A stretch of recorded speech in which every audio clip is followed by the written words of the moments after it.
अब इस पिक्चर में आपको दिख रहा होगा एक सिंपल से क्लाइंट जो कि आपका पीसी है।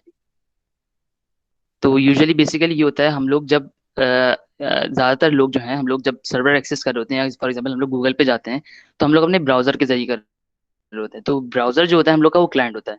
और सर्वर क्या है? फॉर एग्जांपल हम लोग एक वेबसाइट एक्सेस कर रहे हैं, Flask dot Flask student access कर रहे हैं। तो फ्लैक्स जो है वो एक सर्वर पर होस्ट हुई है, ठीक है। तो अब हम लोग को एक्सेस करने के लिए हम लोग उसको एक रिक्वेस्ट भेजते हैं, एचटीटीपी रिक्वेस्ट बोलते हैं, ठीक है। और सर्वर हमें रिस्पॉन्स में क्या भेजता है? हम लोग को पूरा एचटीटीपी का, हमें एचटीएमएल का पेज भेज देता है। तो बेसिकली हम लोग के पास जो एचटीटीपी प्रोटोकॉल काम कर रहा होता है, वो क्लाइंट सर्वर बेस्ड और रिक्वेस्ट और रिस्पॉन्स प्रोटोकॉल है। अब इसमें एक कॉन्सेप्ट आता है यूआरएल का, ठीक है। अब यूआरएल में डिफरेंट पार्ट्स होते हैं हमारे पास, तो उसको समझना जरूरी है कि यूआरएल में कौन कौन से पार्ट होते हैं बिफोर, ठीक है, हम लोग देखें कि एक्चुअल में यूआरएल कैसे बनाते हैं, किससे जनरेट करते हैं।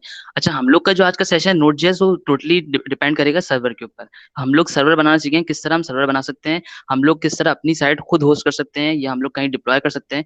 तो हम लोग ने पिछले जो सेशन में देखा था, हमने देखा था एचटीएमएल सीएसएस वगैरह, वो हमारे क्लाइंट पे रेंडर होती है, मतलब ब्राउजर पे रेंडर होती है। अब इसमें फिर एक और सवाल होता है कि क्लाइंट सिर्फ ब्राउजर ही हो सकता है? तो नहीं, हमारे पास बहुत सारे क्लाइंट्स होते हैं। फॉर एग्जांपल आप अगर आप कमांड लाइन टूल यूज कर रहे हैं, कर्ल यूज कर रहे हैं, अगर नाम सुना हो, तो curl is a command line tool which is also client.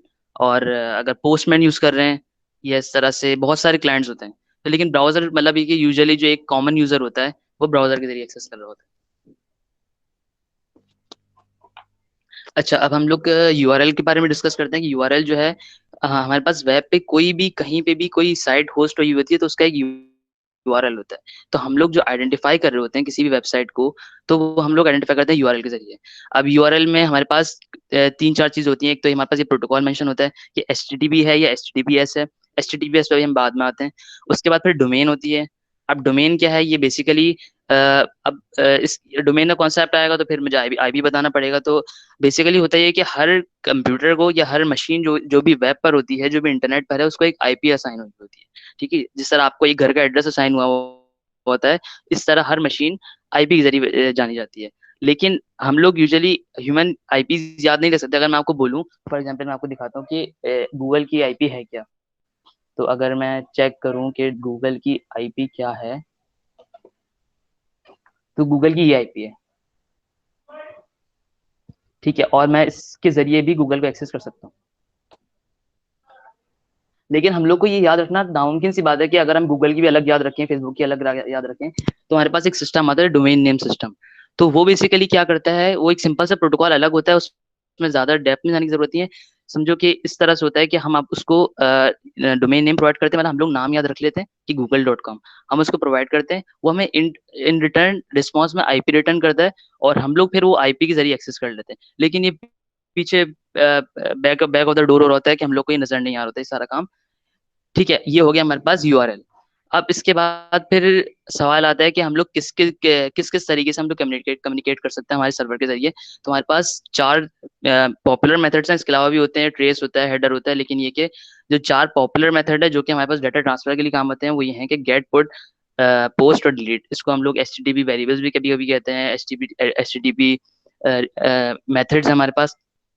तो तो बेसिकली होता ही है कि हमारे पास अब जब हम लोग कोई भी चीज सर्वर से लेके आना चाहते हैं, फॉर एग्जांपल अगर मैं एक्सेस करना चाह रहा हूँ गूगल का पेज, तो मुझे एचटीएमएल का पेज चाहिए जिसपे गूगल की सर्च बार हो, ठीक है, गूगल का नाम लिखा हो, मुझे एचटीएमएल का पेज गेट करना है।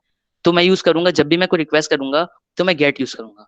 अगर मुझे कोई चीज क्रिएट करनी, for example if I am creating a form, ठीक है, या कोई मुझे इनपुट जो है वो सर्वर तक पहुंचाना है, जिससे डेटाबेस में या हमारे पास सर्वर पे कोई चीज क्रिएट हो रही है, तो हम लोग यूज करेंगे पोस्ट मेथड, ठीक है। अब इसमें थोड़ी सी सटल चीजें हैं कि ये कि आपको देखना है कि पुट और पोस्ट में क्या फर्क है, डिलीट में क्या फर्क है। तो पुट जो है बेसिकली वो यूज होता है कि अगर आपको कोई चीज एडिट करनी है, फॉर एग्जाम्पल कोई डेटाबेस में अगर कोई रिकॉर्ड आपको एडिट करना है, तो आप यूज करेंगे पुट।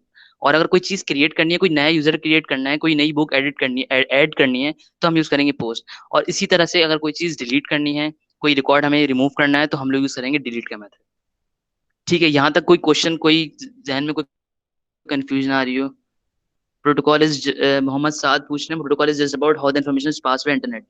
अच्छा, नहीं मोहम्मद साद, देखो बेसिकली देखो, मैंने इस तरह बताया कि ह्यूमन प्रोटोकॉल क्या होता है कि हम लोग अगर मैं किसी से बात कर रहा हूँ, मैं किसी को हाई बोलता हूँ, तो मुझे जवाब में हेलो बोलेगा, ठीक है। अगर वो मुझे हेलो नहीं बोले बाय बोल दे फॉर एग्जाम्पल, तो मैं यही बोलूंगा ना ये तो मतलब ये थोड़ा मेल फंक्शन हो गया इसमें, या थोड़ा सा खिसका हुआ है बंदा, ये मैं हाय बोल रहा हूँ उसको बाय बोल रहा हूँ। तो अगर जो हम वेब पे बात कर रहे हैं, तो हम लोग का प्री डिफाइंड मेथड्स होंगे। मैं अभी आपको दिखाता हूँ किस तरह का स्ट्रक्चर होता है एचटीटीपी का। तो अगर अगर मैं सर्वर को ये भेज रहा हूँ, तो उसको पता होगा कि मुझे किस तरह से रीड करना है, ठीक है, और मुझे इसका रिप्लाई क्या करना है, पहले से प्री डिफाइंड होगा। उसको पता है इसका मतलब क्या है, उसको पता है गेट का मतलब क्या है, उसको पता है इसका मतलब क्या है, ठीक है। लेकिन अगर वो अपनी मर्जी से जवाब देना शुरू कर दे, जिस तरह ह्यूमन लैंग्वेज में अगर हम लोग बात करते हैं, तो वो बहुत मुश्किल हो जाएगा कम्युनिकेशन। तो बेसिकली ये है कि सेट ऑफ रूल्स पहले से किसी ने प्री डिफाइन कर दिए कि यार इस तरह बात होगी, कम्युनिकेशन होगी, ठीक है। और इन इन इन रूल्स को इस्तेमाल करते हुए आप अपना सर्वर बना सकते हैं और अपनी वेबसाइट होस्ट कर सकते हैं। क्लियर हो गया?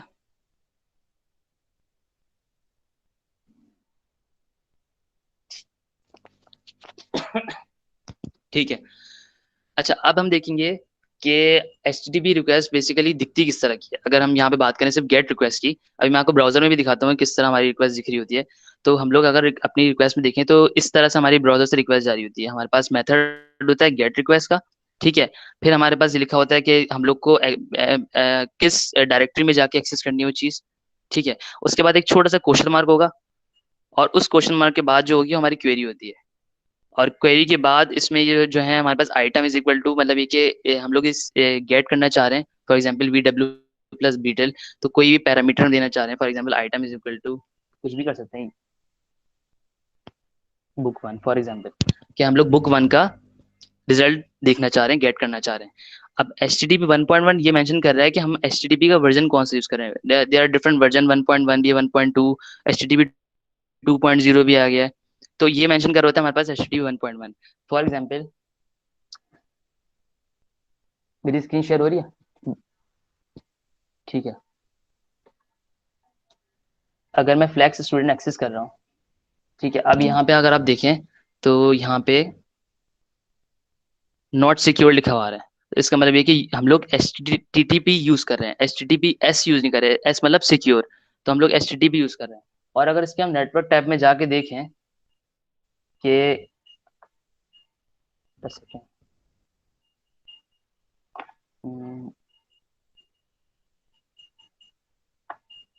I don't know why it's not opening।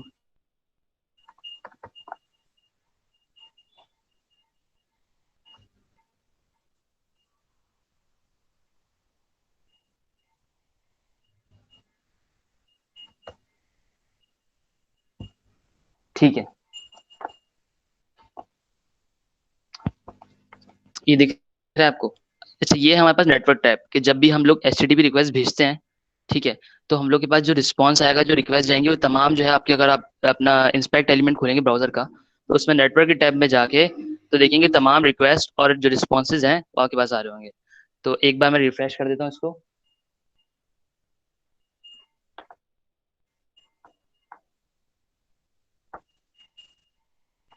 अच्छा,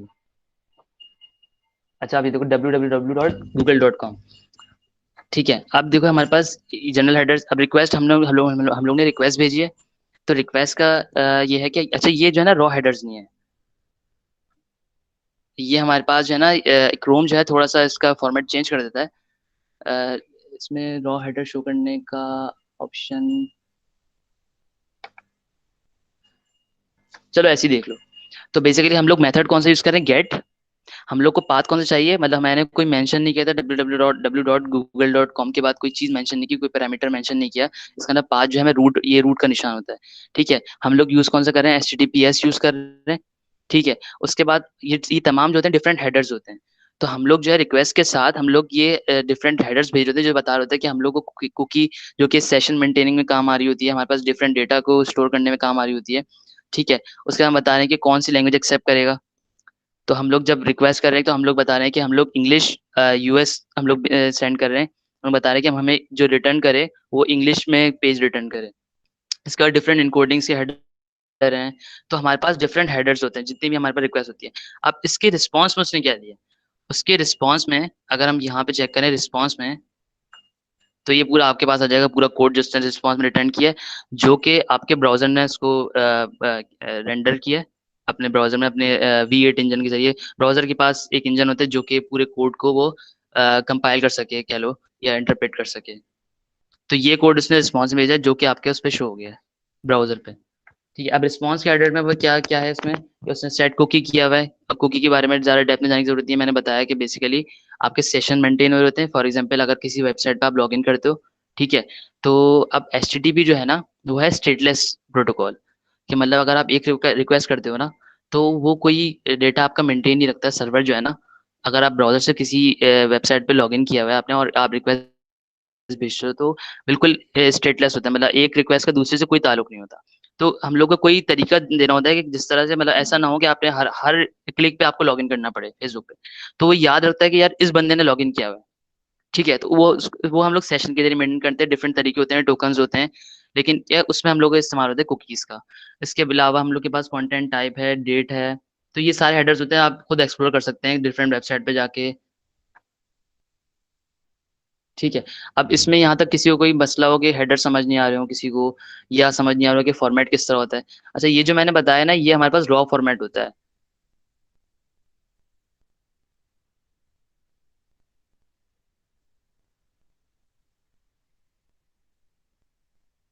अ, नियालिश अरशद बोल रहे हैं कि do we only have HTTP as stateless और वी हैव एनी अदर। अच्छा देखो, एचटीटीपी जो होता है वो स्टेटलेस होता है। बाकी जो मतलब हम लोग के पास वेब पे जो कम्युनिकेशन के होते हैं ना, वो एचटीटीपी होता है। हम लोग जो एचटीएमएल अगर हम लोग को ट्रांसफर कर रहे हैं, बाकी डिफरेंट प्रोटोकॉल्स होते हैं। टीसीपी प्रोटोकॉल है, यूडीपी प्रोटोकॉल है, या एसएमटीपी प्रोटोकॉल है, जो हम लोग को मेल्स के जरिए ट्रांसफर करना होता है। तो वो थोड़ा डिफरेंट होते हैं, वो इस तरह काम नहीं कर रहे होते। उन लोग की रिक्वेस्ट का स्ट्रक्चर बिल्कुल अलग होता है, इस तरह का स्ट्रक्चर नहीं होता। तो हम लोग स्पेसिफिकली हम लोग एचटीटीपी की बात कर रहे हैं। ठीक है, हम लोग ने चारों मेथड्स देख लिए किस तरह कम्युनिकेट कर सकते हैं। हम लोग ने स्ट्रक्चर देख लिया।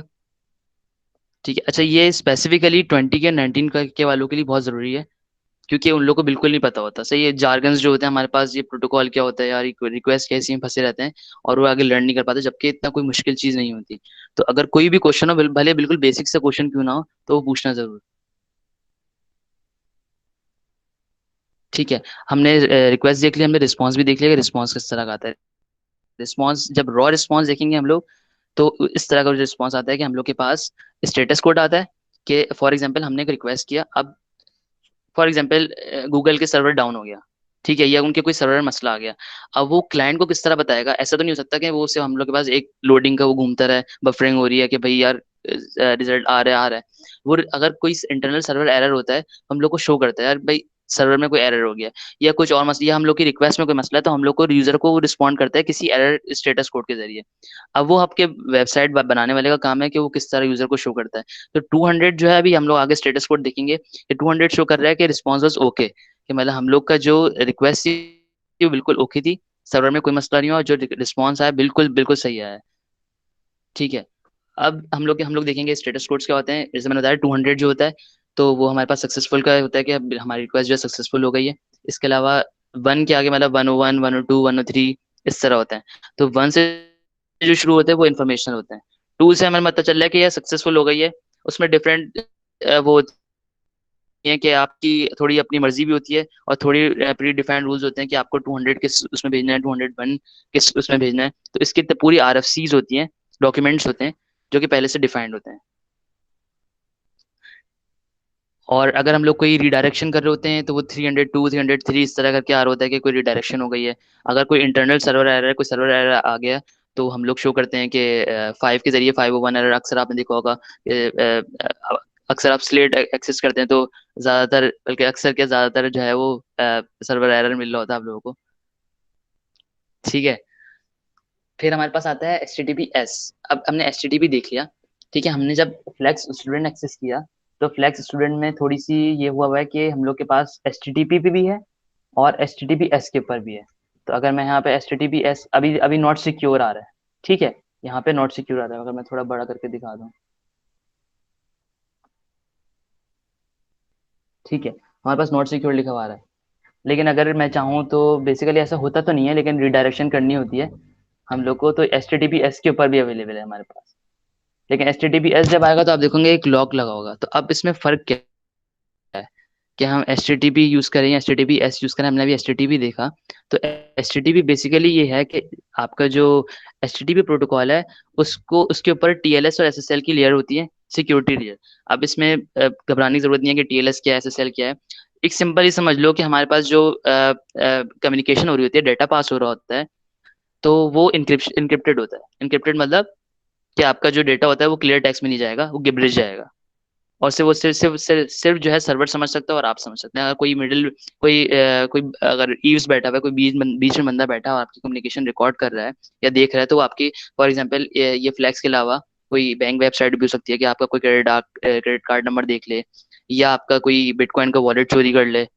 ठीक है। तो इसलिए जो है हमारे पास ये इंट्रोड्यूस करवाया गया है H T T P S, कि जो कि एक सिक्योर कम्युनिकेशन प्रोवाइड करता है, इनक्रिप्टेड कम्युनिकेशन। यहाँ तक कोई सवाल? ठीक है। अच्छा, हम लोग डाइव करते हैं नोड जेएस में। अच्छा, यहाँ तक कोई अगर सवाल है एचटीटीपी या एचटीटीपीएस में तो पूछ लो। अच्छा, नियालिश, 400 to 500 में क्या फर्क है? तो देखो, 400 बेसिकली होता है कि आपका जो है कोई रिक्वेस्ट में अगर आपका मसला आ गया, फॉर एग्जांपल सर्वर में तो मसला आया लेकिन आपकी रिबेट रिक्वेस्ट थी, ठीक सही है, आपने कोई इस तरह से रिक्वेस्ट भेजी या वेबसाइट इस तरह से बनी हुई है कि जब रिक्वेस्ट कर रहा है तो उसमें बॉडी खाली है। अगर उसने कोई रिक्वेस्ट किया, फॉर एग्जांपल मैंने रिक्वेस्ट भेजी अपने नाम के साथ कि इस नाम के जितना भी रिकॉर्ड है वो सर्वर रिटर्न कर दे, लेकिन मैंने उसको बैडली फॉर्मेट किया है, तो वो जो हमारे पास जो सर्वर एरर देगा वो 400 के जरिए देगा। और अगर हमारे पास क्या कहते हैं, अगर कोई इंटरनेट सर्वर का मसला आ गया है, ठीक है, तो वो जो हमें देगा 500 के जरिए। और ये मतलब प्री डिफाइंड है, अगर आप मतलब एक सिंपल सी सर्च भी कर लें तो वो और स्पेसिफिकली बता दें। अच्छा, अब हमारे पास आता है कि ये चीज हम लोग ने पिछले उसमें डिस्कस की थी कि हम लोग के पास, जैसे आप लोग अगर 20 के बारे में सी लैंग्वेज पे काम किया होगा, सी प्लस प्लस से काम किया होगा, हम लोग देखते हैं कि कंपाइलर होता है एक, जो कि हमारी लैंग्वेज को कंपाइल कर देता है। ठीक है। अब ब्राउजर पे जब हमारे पास जावास्क्रिप्ट का कोड आ रहा है या हमारे पास एचटीएमएल आ रहा है, तो वो किस तरह रेंडर हो रहा है? तो वो बेसिकली होता है कि जावास्क्रिप्ट, ये क्रोम है आपका और या फायरफॉक्स है, इनके अपने इंजन बने होते हैं। तो जो क्रोम यूज करता है वो यूज करता है क्या कहते हैं, V8 इंजन के नाम से। और जो क्या कहते हैं फायरफॉक्स में ख्याल से कोई मंकी करके है, मुझे स्पेसिफिकली नाम याद नहीं है उसका, लेकिन वो इस तरह को यूज करता है। ठीक है। अब जो तो वो इंजन होता है वो क्या करता है, वो तमाम कोड को आपका इंटरप्रेट करता है, उसको किस किस तरह रेंडर करना है, किस तरह उसको पार्स करना है, वो तमाम का इंजन का होता है। तो अब तक जो हमने देखा था वही देखा था कि जो जावास्क्रिप्ट हम लोग कर रहे थे वो हम लोग क्लाइंट साइड पे रन कर रहे थे। हम लोग ने एचटीएमएल बनाया, सीएसएस बनाया। और फॉर एग्जांपल हम लोग एक चेक करते हैं किस तरह से जावास्क्रिप्ट काम कर रही थी। तो हमने देखा था कि अगर ये ब्राउजर है तो यहाँ पे हम लोग का क्या कहते हैं, कोई भी ऑब्जेक्ट बना सकते हैं। सही है। अब ये मेरे पास जावास्क्रिप्ट चली ब्राउजर के अंदर।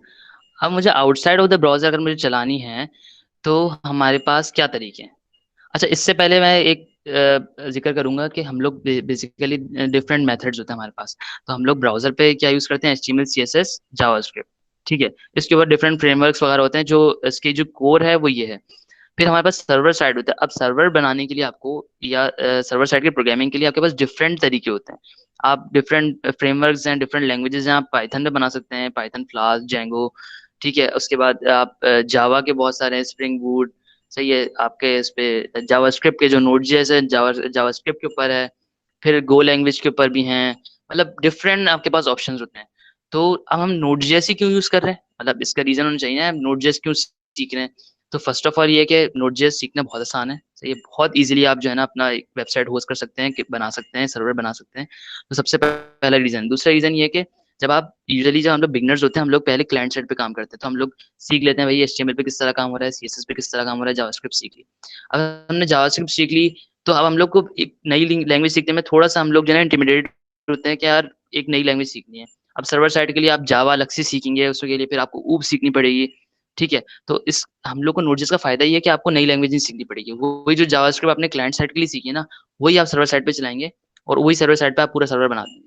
तो सबसे जो बड़ा बेनिफिट ये है कि आपको कुछ नया नहीं सीखना पड़ेगा। थोड़ा बहुत ऊपर नीचे तो मतलब ये कि चीजें, मॉड्यूल्स ऐड हो जाएंगे, थोड़ा सा आपको फ्लो समझना पड़ेगा, लेकिन कोई नई लैंग्वेज, जैसा कोई नई लैंग्वेज, नया पूरा फ्रेमवर्क नहीं सीखना पड़ेगा। अच्छा, नोड जेएस जो हमारे पास सर्वर साइड जावास्क्रिप्ट रन करती है, जैसे मैंने आपको बताया।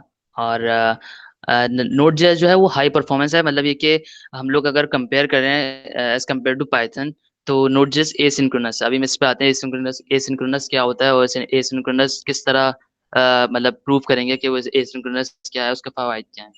अच्छा, नोड जेएस है, मतलब इसका मतलब ये नहीं है कि जेएस पूरी जावास्क्रिप्ट पे बनी है हमारे पास। इसका जो इंजन बना हुआ है हमारे पास, V8 इंजन जो होता है वो सी प्लस प्लस के ऊपर होता है, और जावास्क्रिप्ट के ऊपर जो बाकी है हमारे पास उसके ऊपर जो स्ट्रक्चर बना हुआ है वो जेएस के ऊपर बना हुआ है। और ज्यादातर जो हम लोग नोड जेएस यूज करते हैं वो ज्यादातर जो नेटवर्क हैवी जो वेबसाइट्स होती हैं, फॉर एग्जांपल आपकी चैट एप्लीकेशन हो गई है, जिस तरह आपकी जूम है, ठीक है, इस तरह की वेब आरटीसी बेस्ड कोई एप्लीकेशन बना रहे हो आप, ठीक है, फेस टाइम बना रहे हो, तो उसमें बहुत ज़्यादा मदद करती है। हम नोड जेएस जो है उसका जो बुनियाद है ना वो है नॉन ब्लॉकिंग इनपुट आउटपुट, और इवेंट बेस्ड सिस्टम होता है। अब नॉन ब्लॉकिंग इनपुट आउटपुट क्या है, एसिंक्रोनस क्या है, ये बात अभी हम लोग देखते हैं एक सिंपल से एग्जांपल के जरिए।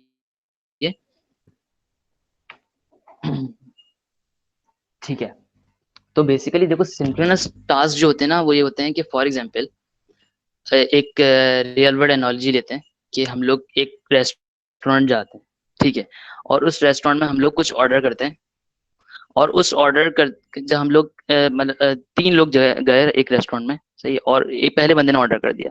अब एक तरीका तो ये हो सकता है कि जब पहला ऑर्डर ले लिया उस बंदे ने, मतलब आप काउंटर पे गए, आपने ऑर्डर दे दिया, तो वो काउंटर वाला जो है ना, जब तक वो बना के पहले वाले को नहीं दे दे उसका जो उसने जो ऑर्डर किया है, तो जब तक दो लोग बैठे रहे हैं। और दूसरा तरीका ये है कि पहला ऑर्डर करे, पीछे आ जाए, दूसरा ऑर्डर करे, वो अपना ऑर्डर कर दे, तीसरा ऑर्डर करे, और जो पीछे जो किचन है उसमें एक पैरेलल में काम चल रहा है, पहले एक ऑर्डर चल के फिर जो जिसका कंप्लीट होता जा रहा है वो फॉरवर्ड करता जा रहा है। तो जो सिंक्रोनस क्या था कि हम लोग बाकी दो को वेट करना पड़ेगा, कि जब तक पहले वाले को ऑर्डर बन के नहीं आता तब तक वो ऑर्डर दे ही नहीं सकते, और उनका काम शुरू हो ही नहीं सकता। ये सिंक्रोनस था।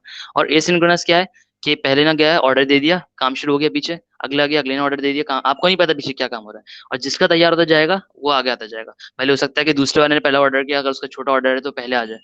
तो ये चीज क्लियर हो गई। अब हम इसमें देखते हैं कि नोड जेएस में किस तरह होता है। अब सबसे पहले हम लोग देखते हैं अब इसको ये थोड़ी डिटेल में आते हैं, हम लोग पहले देखते हैं कि किस तरह आपको इंस्टॉल करना है, ठीक है। और अब मैं इंस्टॉलेशन तो नहीं बता रहा, ये तो बहुत इजी है। अगर एक सिंपल एक अगर सबसे पहले आपको नोड.js इंस्टॉल करने के लिए चाहिए होगा पैकेज मैनेजर, ठीक है। पैकेज मैनेजर क्या होता है कि आपके जितने भी नोड बेस्ड पैकेजेस होते हैं ना, नोड बेस्ड लाइब्रेरीज कह लो, वो जो है ना वो एनपीएम के जरिए प्रोवाइड की जाती है, नोड पैकेज मैनेजर के जरिए। तो अब नोड पैकेज मैनेजर अगर आपको विंडोज में करना है तो आप इनके ऑफिशियल वेबसाइट पे जाके डाउनलोड का लिंक होगा, उससे जाकर डाउनलोड कर सकते हैं। और सेम एज नोड जेएस का, अगर नोड जेएस के आप ऑफिशियल वेबसाइट पे जाएं तो आपको विंडोज इंस्टॉलेशन अलग है, मैक ओएस के अलग है। और अगर खुद कंपाइल करना है, कोई है चीता उसको खुद कंपाइल करना है, क्योंकि ओपन सोर्स है, तो अगर आप सोर्स को डाउनलोड करके खुद कंपाइल अगर करना है तो वो कर सकता है। अगर आप लिनक्स बेस्ड सिस्टम यूज कर रहे हैं तो सिंपल एक डेबियन बेस्ड या उबुंटू बेस्ड सिस्टम यूज कर रहे हैं तो एप्ट इंस्टॉल नोड जेएस करेंगे तो आपका नोड जेएस सिस्टम इंस्टॉल हो जाएगा। और इसके साथ साथ क्या कहते हैं, एनपीएम इंस्टॉल करना चाहते हैं तो एनपीएम भी सिंपली इंस्टॉल हो जाएगा। ठीक है, मेरे पास पहले से इंस्टॉल है। और इसको चेक करने का तरीका क्या है, अगर विंडोज यूज कर रहे हैं तो पावर शेल यूज कर सकते हो, कमांड लाइन यूज कर सकते हो, क्योंकि कमांड लाइन थोड़ी सी, जब आप ऑब्वियसली डेवलपमेंट करोगे थोड़ा थोड़ा बहुत मतलब आपको उसका आदत डालनी पड़ेगी कमांड लाइन की। तो अगर मुझे चेक करना है कि मेरे पास कौन सा वर्जन हुआ हुआ है नोट जेएस का, तो अगर मैं चेक करूँ तो मेरे पास वर्जन 10 हुआ हुआ है, ठीक है। और अभी क्या चल रहा है आजकल, 14 चल रहा है, मेरे पास थोड़ा काफी पुराना हुआ हुआ है। और अगर मैं एनपीएम का वर्जन चेक करूँ तो एनपीएम चल रहा है मेरे पास 6.9 है, और अभी मेरे ख्याल से 7-8 चल रहा होगा। ठीक है, अब यहाँ तक कोई कंफ्यूजन को इंस्टॉलेशन में अगर किसी को मसला, note JS is not object oriented, हाँ तो देखो नोट जेएस जो है ना वो है रन टाइम इन्वायरमेंट, फ्रेमवर्क नहीं है, रन टाइम इन्वायरमेंट, कि वो ब्राउजर से हट के आपके जावास्क्रिप्ट के कोड को चला रहा है। ठीक है, there is difference between library, framework, run time environment. बहुत छोटे छोटे डिफरेंस है, लेकिन इसको जरा सा देखो, बैठ के समझोगे ना फिर समझ आएगा। अगर मैं बता भी दूंगा तो आपको इतनी जल्दी समझ नहीं आएगा, खसूसन 20 के 19 के वालों को। क्लियर हो गया? ठीक है। अच्छा, अब इंस्टॉलेशन के बाद हम लोग क्या करेंगे कि हम लोग सबसे पहले, मैंने एक सिंपल सा फोल्डर बनाया हुआ है, और अगर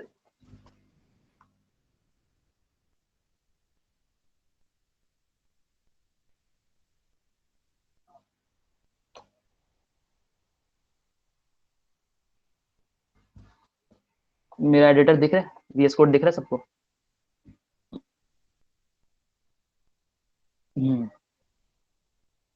ठीक है। अब अगर नोड जैसा कोई प्रोजेक्ट बनाना है तो सबसे पहले काम क्या करना होगा? सबसे पहले काम करना होगा कि आपको इनिशियलाइज करना होगा npm का एक खाली प्रोजेक्ट। तो उसके लिए कमांड होती है हमारे पास npm init। ठीक है, ये याद हो जाएंगे जब आप काम करना शुरू करेंगे, कितना कोई मुश्किल नहीं है। और इसके बाद आपसे कुछ चीजें पूछेगा कि आपको पैकेज का नाम क्या रखना है। तो अभी अभी के लिए हम लोग इसको खाली छोड़ देते हैं। अच्छा, इसको कंप्लीट होने के बाद आपने एक चीज ऑब्जर्व की होगी, हमारे पास पैकेज डॉट जेसन के नाम से एक चीज आ गई है।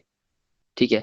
अब पैकेज डॉट जेसन जो होगा वो ये होगा कि हम लोग का जो हम लोग एक सर्वर साइड एप्लीकेशन बनाएंगे, उसमें जितने भी पैकेजेस हम लोग यूज करेंगे, डिफरेंट थर्ड पार्टी मॉड्यूल्स तो पैकेजेस यूज करेंगे, वो तमाम के तमाम यहाँ पे लिस्ट होते जाएंगे। और फिर होगा ये कि अगर इसका फायदा क्या है, इसका फायदा ये है कि जब आप किसी अपने दोस्त को देंगे ना, तो आपको पूरी लाइब्रेरीज नहीं भेजनी पड़ेंगी, आपसे उसकी लिस्ट भेज दोगे। ठीक है, और वो इंस्टॉल कर लेगा। अभी ये थोड़ी सी आगे देखोगे तो और क्लियर हो जाएगा मजीद।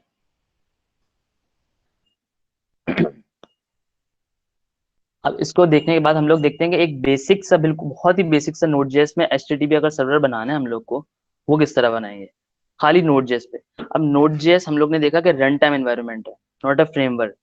ठीक है। और नोड जेएस के ऊपर बहुत सारे फ्रेमवर्क्स बने होके होते हैं जो कि हम लोग यूजुअली यूज करते हैं। फॉर एग्जाम्पल एक्सप्रेस का नाम सुना होगा आपने, या मर्न स्टैक का अगर नाम सुना है, या मीन स्टैक का नाम सुना है। तो जो उसमें ई होता है ना, वो एक्सप्रेस को शो कर रहा होता है। तो express is a framework on top of node JS. अच्छा, हम लोग ने एक खाली प्रोजेक्ट बना लिया, हम लोग का पैकेट डॉट जेसन फाइल आ गई। अब हम लोग को बनाना है एक बेसिक सा सर्वर। तो H T T P dot, हम लोग की जो तमाम फाइल्स होंगी वो जेएस के साथ होगी, जेएस की एक्सटेंशन के साथ होगी, क्योंकि हम लोग जावास्क्रिप्ट पे काम कर रहे हैं। ठीक है। अब हमारे पास जो क्या कहते हैं जावास्क्रिप्ट, मैं अज्यूम करूंगा कि आपको थोड़ी बहुत आती होगी, पिछले सेशन अगर जिसने भी लिया है तो उसको थोड़ा बहुत पता होगा जावास्क्रिप्ट क्या है। अगर नहीं पता तो सिंपल ये है कि जावास्क्रिप्ट बहुत ही इजी सी लैंग्वेज है। सिंटैक्स उसका डायनेमिकली टाइप लैंग्वेज है, सेम सिंटैक्स मिलता जुलता है सी से थोड़ा बहुत। इसके लूप्स वगैरह काफी मिलते हैं सी से, तो इतना कोई घबराने की बात नहीं है, बिल्कुल आसान सी लैंग्वेज है बनाने के लिए। जैसे अगर आपको फाइल सिस्टम एक्सेस करना है, फॉर एग्जांपल कोई आपको पिक्चर भेज रहा है, यूजर आप पिक्चर अपलोड कर रहा है। ठीक है, अगर आपको उसको अपनी फाइल सिस्टम में सेव करना है, सर्वर पे सेव करना है, तो हमारे पास उसका एफ एस के नाम से हमारे पास कोर मॉड्यूल होता है। हमारे पास अगर सर्वर बनाना है तो सर्वर के लिए एच टी टी पी का मॉड्यूल है। आप उसमें हम लोग जैसे आप सी में इंक्लूड करते हो, तो इसमें हम लोग को रिक्वायर करना पड़ेगा, जो कि हमारे पास एच टी टी पी में आ जाएगा। ठीक है, यहाँ तक कोई कंफ्यूजन हो? मैं बहुत बेसिक से लेके चलूँ ताकि जितने भी मतलब बिगनर्स हैं जिनको कुछ नहीं पता, तो उनको भी समझ आ जाए। ठीक है, किसी का कोई क्वेश्चन नहीं है? अच्छा, हम लोग का एक और चीज़ मैंने पहले डिस्कस की थी कि हर पीसी की, हर होस्ट की जो भी इंटरनेट पर है उसकी एक आईपी होती है। ठीक है। अगर मैं चेक करूं कि मेरी आईपी क्या है, तो सिंपल से गूगल पे जाके what is my IP address लिख के आप देख सकते हो कि आपकी आईपी क्या है। तो ये मेरी आईपी है, ये मेरी ग्लोबल आईपी है। ठीक है। अब इसमें दो कॉन्सेप्ट होता है हमारे पास, लोकल आईपीज होती हैं, ग्लोबल आईपीज होती हैं। इसमें घबराने की जरूरत नहीं है, अभी सब चीजें क्लियर हो जाएंगी। तो अच्छा, ये हो गया मेरे पास, आईपी से कॉन्सेप्ट क्लियर हो गया। अब हमारे पास होता है कि जो आपका लोकल कंप्यूटर होता है ना, फॉर एग्जाम्पल आपको टेस्टिंग के लिए काम करना होता है, तो एक आईपी कहलाती है लूप बैक आईपी। ठीक है। तो वो वो होती है 127.0.0 या 127.0.1। ये पूरी जो आपके पास सबनेट है, ये आपका उसका होता है, क्या कहते हैं, लूप बैक कहलाता है। अगर मैं होस्ट नेम दे देता हूँ 127.0.0.1, इसकी जगह मैं इसकी जगह मैं ये भी लिख सकता हूँ।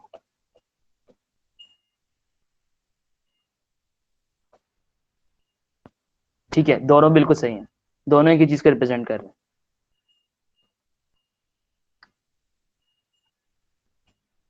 अच्छा, अब हम लोग क्या करेंगे कि एच टी का हम लोग ने मॉड्यूल इंक्लूड कर लिया, अपने पास रिक्वायर कर लिया। उसके बाद हम लोग करेंगे कि हम लोग एक सर्वर के नाम का एक वेरिएबल बनाएंगे। ठीक है। और एच जो हमारे पास ऊपर हमने वो किया था, रिक्वायर किया था, उसका एक फंक्शन होता है क्रिएट सर्वर के नाम से। ठीक है। और क्रिएट सर्वर क्या करेगा, उसमें हम लोग को एक कॉल बैक फंक्शन करेगा। अब कॉल बैक फंक्शन का कॉन्सेप्ट पिछले मेरे ख्याल से पिछले सेशन में क्लियर नहीं होता। तो बेसिकली कॉल बैक फंक्शन ये होता है कि जब हम लोग कोई भी फंक्शन कॉल करेंगे, for example http dot create server. ठीक है। अभी क्रिएट सर्वर जो है पहले से बिल्ट इन मॉड्यूल है, बिल्ट इन फंक्शन है। अब ये कुछ प्रोसेसिंग करेगा पीछे ही फंक्शन, और हम लोग को इन रिटर्न जो है हम लोग को ये भी फंक्शन रिटर्न करेगा। ठीक है, समझ आई? तो इसलिए हम लोग बोलते हैं कॉल बैक फंक्शन, कि हम लोग वेट करते हैं कि वो अपनी प्रोसेसिंग करने के बाद हम लोग एक फंक्शन रिटर्न करे। तो वो जो फंक्शन रिटर्न करेगा उसके हमारे पास मतलब एक दो तीन तरीके हैं सिंटेक्स बेस्ड। कि अगर अगर हम लोग ES5 की बात करें तो हमारे पास ये सिंटेक्स होता है फंक्शन का। तो ये बेसिकली कॉल बैक फंक्शन का सिंटेक्स है, ये नॉर्मल फंक्शन का सिंटेक्स है। इसकी जगह इस तरह भी कर सकते हो, फंक्शन लिख के इस तरह करके, ये तो पता ही होगा। ठीक है, लेकिन हम लोग अभी नया सिंटेक्स देखेंगे जिसमें कुछ इस तरह से होता है कि ये जो आपका होता है ये पैरामीटर्स होते हैं, और आपका आगे कर्ली ब्रेसेस आ गए। ठीक है, अब जो रिटर्न करेगा http डॉट क्रिएट सर्वर हमने कॉल किया, अब वो रिटर्न करेगा हमें एक फंक्शन, और उस फंक्शन के पैरामीटर्स होंगे रिक्वेस्ट और रिस्पॉन्स। समझ आई बात? ये है हमारे पास कॉल बैक फंक्शन। ये जो है ये हमारे पास कॉल बैक फंक्शन है, इसको कॉल बैक फंक्शन कहते हैं। ठीक है, अब हम लोग के पास आ गया रिक्वेस्ट और रिस्पॉन्स का ऑब्जेक्ट आ गया। अब हम लोग ने देखा था कि अगर हम लोग को कोई सक्सेसफुल रिक्वेस्ट भेजनी है, फॉर एग्जांपल हम लोग अभी क्लाइंट से ब्राउजर के जरिए एक्सेस करेंगे, तो हम लोग या हाँ, मोहम्मद साद एरो फंक्शन बोलता है जी। हम लोग अभी ब्राउजर के जरिए एक्सेस करेंगे तो हम लोग देखेंगे किस तरह से हम लोग का सर्वर एक्सेस हो रहा है, किस तरह हम लोग अपने पेजेस HTML पेजेस अपने होस्ट कर सकते हैं। तो हम लोग क्या हमने देखा कि हम लोग स्टेटस कोड हमने चेक की देखे थे, डिफरेंट स्टेटस कोड, लेकिन अगर रिस्पॉन्स बिल्कुल रिक्वेस्ट बिल्कुल सही थी, सर्वर में कोई एरर नहीं आया, तो हम लोग ने देखा था कि 200 रिटर्न करते हैं हम लोग। तो हमने रिस्पॉन्स के साथ जो हम लोग रिस्पॉन्स भेजना चाह रहे हैं उसके सामने स्टेटस कोड का ऑब्जेक्ट लगाया। ठीक है, और हमने कहा कि उसका हमारे जो रिस्पॉन्स भेजना है 200 भेज। आपकी मर्जी, आप यहाँ 500 भेज सकते हैं, 400 भेज सकते हैं, इट्स अप टू यू। ठीक है, उसके बाद हमने देखा डिफरेंट हेडर्स होते हैं। ठीक है, तो अब एक हेडर में सिंपल सा देखा था, अगर याद हो तो, कंटेंट टाइप के नाम से, कि हम लोग किस तरह कंटेंट भेजना चाह रहे हैं। हम लोग एज अ फाइल भेजना चाह रहे हैं, हम लोग कोई फाइल भेजना शेयर करना चाह रहे हैं, या कोई ऑडियो भेजना चाह रहे हैं। ठीक है, या सिंपल सा हम लोग कोई प्लेन टेक्स्ट भेजना चाह रहे हैं। आई गेस यही होता है कंटेंट टाइप। तो हमने हेडर सेट कर दिया, हमने एक हेडर सेट किया है। हमने जब गूगल का देखा था तो बहुत सारे हेडर से सेट कुकीज वगैरह, तो वो इसी तरह हो रहे होते हैं। अगर मैं चाहूँ तो यहाँ पे रिस्पॉन्स डॉट सेट, यहाँ पे कुकी सेट कर सकता हूँ, या अपनी मर्जी से जो भी हेडर सेट करना चाहूँ, जो कि प्री डिफाइंड हेडर्स होते हैं। और एडिशनली अगर कोई हेडर ऐड करना है तो उसको आप अपनी मर्जी से ऐड कर सकते हो। फिर हम लोग को अगर कोई भी अगर रिस्पॉन्स में भेजना है, कोई मैसेज भेजना है, तो हम लोग यूज कर सकते हैं रिस्पॉन्स डॉट एंड, कि जो कि पूरी हम लोग की जो रिस्पॉन्स है उसको खत्म करेगा। एंड का मतलब ये कि रिस्पॉन्स को खत्म करेगा, और हम लोग कोई मैसेज भेजेंगे। फॉर एग्जाम्पल हम लोग भेजते हैं हेलो ऑसम पीपल। ठीक है, अच्छा ये तो हमने बना लिया। हमने देखा आईपी देख ली, हमने समझ आ गया लूप बैक आईपी क्या है। लूप बैक आईपी नहीं मसला तो लोकल होस्ट यूज कर लो। लोकल होस्ट भी हमारे अपने जो हम लोग का लोकल कंप्यूटर जिस हम डेवलपमेंट कर रहे हैं वो उसको रिप्रेजेंट करिए है। लेकिन हम लोग ने एक चीज मेंशन नहीं की कि हमें पोर्ट कौन सा देना है। अब पोर्ट क्या है, आईपी समझ आ गया, पोर्ट क्या है। अब देखो, ऐसा भी तो हो सकता है कि हम लोग इस, अगर मैं अपने पीसी की बात करूं कि मैंने एक वेबसाइट अपने पीसी को होस्ट की हुई है, इसको सर्वर बनाया है। तो अब पोर्ट ये है कि अगर फॉर एग्जाम्पल मैंने 10 एप्लीकेशन बनाई है और 10 के 10 इसी सर्वर पर मैं होस्ट कर रहा हूँ, सही है, और एक HTTP के ऊपर काम कर रही है, एक फाइल शेयरिंग कर रही है, एक वीडियो कॉलिंग में काम आ रही है, एक के जरिए मैं UDP पैकेट्स भेज रहा हूँ। ठीक है, डिफरेंट प्रोटोकॉल्स पर डिफरेंट एप्लीकेशन काम कर रही है। तो आईपी जो है आपका एड्रेस है, घर का एड्रेस, और घर के एड्रेस में किस दरवाजे में जाना है, किस रूम में जाना है, वो आपको पोर्ट बताता है। तो अभी हम लोग HTTP का बना रहे हैं, अभी तो मेरे पीसी पे कोई कोई वेबसाइट होस्ट नहीं हो रही, तो हम लोग अपनी मर्जी से कोई भी पोर्ट दे सकते हैं। अब पोर्ट की रेंज क्या है? पोर्ट की रेंज इतना मुझे याद पड़ रहा है, आई गेस 65535 या 36 होती है। इतने पोर्ट्स, मतलब एक टाइम में इतनी एप्लीकेशन आप एक साथ चला सकते हैं, इतने पोर्ट्स बन सकते हैं। जिसमें से शुरू के 1024 जो होते हैं वो पहले से रिजर्व होते हैं। जैसे कि HTTP का होता है पहले से रिजर्व होता है पोर्ट 80। इस तरह HTTPS का 443 होता है।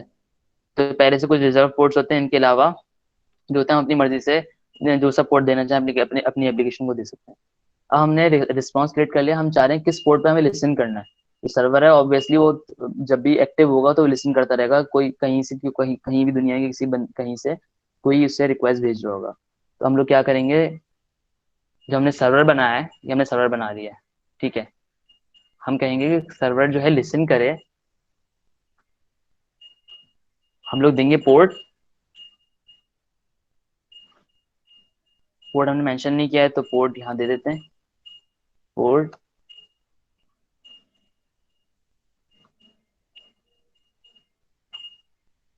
फॉर एग्जांपल मैं 5000 पे होस्ट कर लेता हूँ, ठीक है। इसमें हम लोग जब हम लोग कहीं पे डिप्लॉय कर रहे होते हैं तो हम लोग यूजुअली पोर्ट मेंशन नहीं करते, हम लोग कुछ इस तरह से कर देते हैं, जिसमें अभी घबराने की जरूरत नहीं है, इन्वायरमेंट वेरिएबल कहलाता है ये। इसमें अभी थोड़ी घबराने की जरूरत नहीं, बस ये समझ लो कि 5000 पे हमें पोर्ट को, अपने सर्वर को लिसन करना है, ठीक है। पोर्ट देंगे, हम लोग होस्ट नेम देंगे अपना, और जब हम लोग लिसन करेंगे सेम एज जब हमने क्रिएट सर्वर किया था, यहाँ पे कॉल बैक फंक्शन होगा। तो कॉल बैक फंक्शन के लिए हम लोग एरर फंक्शन यूज करेंगे, और हमने सिंपल करवा दिया कि server is listening on port 5000, ठीक है। अभी हमने बना दी सिंपल से एस नहीं, एस टी टी पी होना चाहिए, एस टी टी पी, ठीक है। अब मुझे रन करना है, मुझे अपना सर्वर स्टार्ट करना है, ताकि जितने भी, अब मैं जब ब्राउजर से एक्सेस करूँ तो ये मुझे रिटर्न करे वो रिस्पॉन्स। तो उसको रन करने के लिए हमारे पास बहुत बेसिक सी कमांड है, नोड और फाइल का नाम, दैट्स इट। और यहाँ पे मेरे पास कोई एरर आ रहा है, एड्रेस ऑलरेडी इन यूज, बस कोई सर्वर चल रहा हो।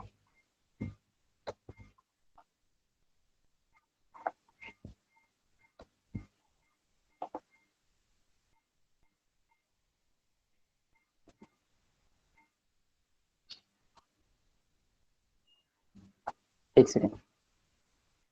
इसका मतलब ये है कि पहले से मेरे पास कोई एप्लीकेशन, कोई बैकग्राउंड में मेरे पास कोई लोकल होस्ट के, मतलब 5000 पे कोई एप्लीकेशन चल रही है। तो जब मैंने दोबारा से 5000 पे चलाया तो उसने बोला इस पोर्ट पे पहले से कोई एप्लीकेशन चल रही है।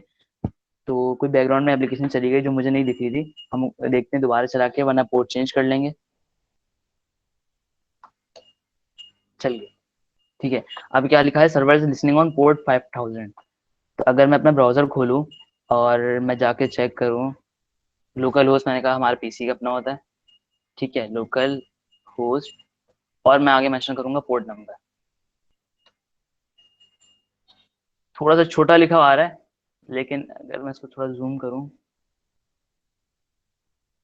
तो हम लोग ने सक्सेसफुली अपना पहला सर्वर क्रिएट कर लिया है।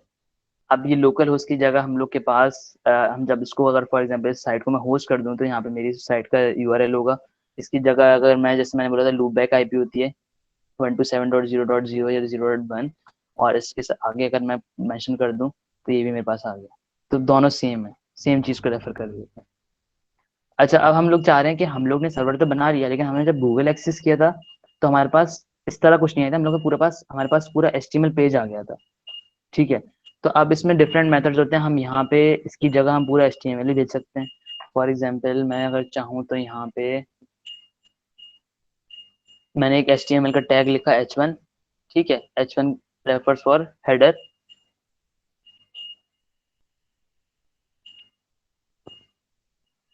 तो अब क्या रिटर्न होगा मेरे पास, अब रिटर्न होगा मेरे पास, अच्छा, अब एक चीज ऑब्जर्व की होगी आपने कि मेरे पास कोई चेंज नहीं आया। मैंने यहाँ पे चेंज कर दिया, यहाँ पे कोई चेंज नहीं आ रहा। अच्छा, अब जो जो खाली नोड है, हम लोग को जब भी कोई चेंज करना पड़ेगा हम लोग को सर्वर बंद करके दोबारा से चलाना पड़ेगा। तो उसका जो इसका एक बेहतर हल है, वो है कि हमारे पास एक पैकेज होता है नोड मॉन के नाम से, नोड मॉनिटर के नाम से। तो हम लोग वो इंस्टॉल कर लेंगे। उसके लिए सिंपल npm अगर आपने इंस्टॉल कर लिया है तो npm इंस्टॉल नोड मॉन। तो ये आपके पास, अब ये क्या करेगा, ये कंटिन्यूसली लिसन करता रहेगा, जैसी कोई फाइल में चेंज होगा ना ये ऑटोमेटिकली रिस्टार्ट कर देगा। बार बार जाके आपको सर्वर बंद करके दोबारा से खोलने की जरूरत नहीं है। तो मेरे पास शायद पहले से इंस्टॉल है। तो अगर मैं नोड के जरिए से मैंने स्टार्ट की थी, अगर मैं नोड मॉन के जरिए स्टार्ट कर दूं, बिल्कुल सेम आउटपुट आ रहा है। लेकिन अगर मैं कुछ चेंज करूंगा, फॉर एग्जांपल इसमें आप देखना, अगर मैंने कुछ कुछ चेंज किया है और मैं सेव करता हूँ फाइल, तो ऑटोमेटिकली इसने रिस्टार्ट कर दिया। That's another option. जो कि बहुत ज़्यादा मतलब बेहतर है नोड के जरिए, नोड के मुकाबले। अपना खुद भी आप बना सकते हैं अगर नोड मॉन अगर बनाना चाहें, या इससे और कोई चीता बंदा है जो काम करना चाहे वो नोड के ऊपर अपना वो बना सकता है, कोई भी पैकेज। ठीक है, अब हम लोग चेक करते हैं। तो मेरे पास ये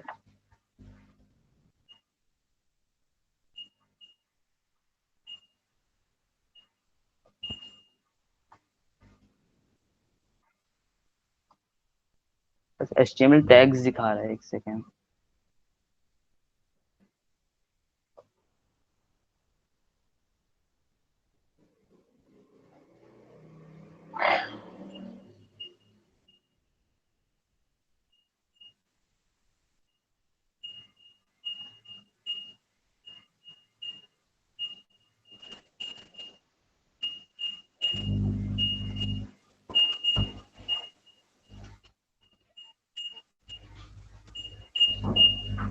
सो आई डोंट नो भाई कोई एरर दे रहा है मुझे। आई गेस मेरे ख्याल से HTML शेयर करने के लिए जो हम लोग आप लोग को डेमो देंगे एक्सप्रेस का, जो इसके ऊपर फ्रेमवर्क बना हुआ है नोड के ऊपर। तो अभी घबराने की जरूरत नहीं है, हम लोग वैसे भी इस तरह से HTML शेयर नहीं करते। हम लोग यूजुअली हम लोग के पास जो फाइल्स बनी होती हैं उस तरह शेयर करते हैं। अब एक्सप्रेस क्या है, हमने नोड देख लिया, नोड का कॉन्सेप्ट देख लिया। अच्छा, एक चीज मैं बता रहा था जब मैं स्लाइड दिखा रहा था कि नॉन ब्लॉकिंग इनपुट आउटपुट और एसिंक्रोनस क्या होता है। ठीक है, अब ये चीज रह गई। अब नोड जेएस का जो फायदा है ना, जिसके जरिए जिसकी वजह से पूरी दुनिया यूज करती है, उसका रीजन ये है कि नॉन ब्लॉकिंग है। अब नॉन ब्लॉकिंग का क्या मतलब है? नॉन ब्लॉकिंग एक सिंपल से एग्जांपल देखते हैं। तो पहले तो हम लोग एक ब्लॉकिंग की एग्जांपल देख लेते हैं कि भाई ब्लॉकिंग में क्या होता है। मैंने एक सिंपल सी फाइल बना दी, फॉर एग्जांपल टीएक्सटी में लिख दिया मैंने हेलो। ठीक है, और अब मैं इसको करूंगा रीड। जैसे मैंने आपको बोला था कि नोड जो है हम लोग को कुछ कोर मॉड्यूल्स प्रोवाइड करता है पहले से, जिसको हम लोग कोई डाउनलोड नहीं करना पड़ता। तो सेम एज हम लोग को जो नोड है वो हम लोग को प्रोवाइड करता है एक फाइल सिस्टम का एक मॉड्यूल। ठीक है, हमने इसको रिक्वायर कर लिया। फाइल सिस्टम हमें क्या करता है, हम लोग कोई हमारे पास फॉर एग्जांपल कोई भी पिक्चर भेजता है, या हम लोग को कोई अपनी डायरेक्टरी में से कुछ फाइल भेजनी है, तो फाइल सिस्टम को एक्सेस करने के लिए हम लोग को इस चीज़ की ज़रूरत होती है।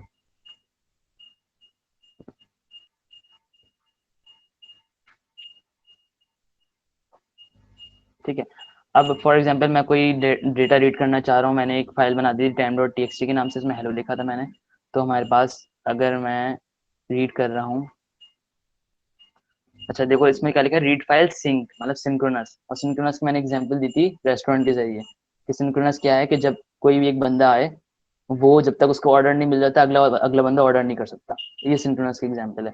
तो अगर हम लोग फॉर एग्जांपल कोई कोई फाइल रीड कर रहे हैं, dir नेम का मतलब है कि करंट डायरेक्टरी, और हम लोग को time.txt रीड करनी है, तो ये ब्लॉक करेगा ये जो फंक्शन है until फाइल इज रीड। ठीक है, और अगर मैं यहाँ पे प्रिंट कर दूं, अब होगा ये। अभी तो मैंने सिर्फ सिंपल से हेलो लिखा है। ठीक है, अगर मेरे पास बहुत बड़ी सी फाइल होती कोई, सही है, मुझे बहुत बड़ी सी कोई PDF फाइल रीड करनी है, कुछ रीड करना है, तो अगर हम लोग ने सिंक्रोनसली रीड किया है, तो इसका नुकसान ये होगा कि इस लाइन पे आके पूरा फ्लो रुक जाएगा। जब तक पूरी फाइल रीड नहीं हो जाती, यहाँ तक आके पूरा फ्लो रुक जाएगा, आगे नहीं जाएगा। मतलब ये जो हम लोग एक सेकेंड। ठीक है, यहाँ पे आके हमारा रुक जाएगा, और जब ये पूरी फाइल रीड हो जाएगी जब जाके ये लाइन चलेगी। ये है सिंक्रोनस मैनर। तो इसमें हमें नुकसान ये होता है कि फॉर एग्जांपल यहाँ पे अगर मैं कोई फाइल बड़ी रीड कर रहा हूँ और मुझे यहाँ कोई ऐसा, यहाँ पे मुझे कोई थर्ड पार्टी API, अच्छा API पता है, स्पेसिफिकली आस्किंग फ्रॉम 20K और 19K वालों को API का पता है क्या होती है? क्योंकि हम लोग अभी APIs बनाना देखेंगे। तो अगर API का नहीं पता अहमद को, अच्छा ठीक है। देखो बेसिकली API क्या है, कि API है एप्लीकेशन प्रोग्रामिंग इंटरफेस। सही है, ये तो आपकी हो गया एब्रीविएशन हो गई। तो API ये है बेसिकली कि हम लोग सिंपल से एक, अगर एक सिंपल सी रियल वर्ल्ड एनालॉजी दूं मैं, तो ये है कि फॉर एग्जाम्पल मुझे बराबर वालों के घर से पानी चाहिए, ठीक है। अब मुझे पानी चाहिए, लेकिन मेरे पास कोई जरिया नहीं है एक्सेस करने का, मुझे उनके टैंक से पानी चाहिए।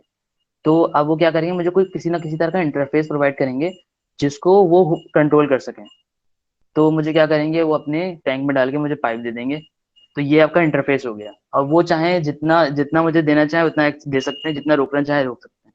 तो हम लोग जब, ये बहुत सिंपल सा कॉन्सेप्ट दे रहा हूँ, ये एपीआई बहुत सारे मायनों में इस्तेमाल होती है, फंक्शंस को भी एपीआई कहते हैं कहीं पे, ठीक है।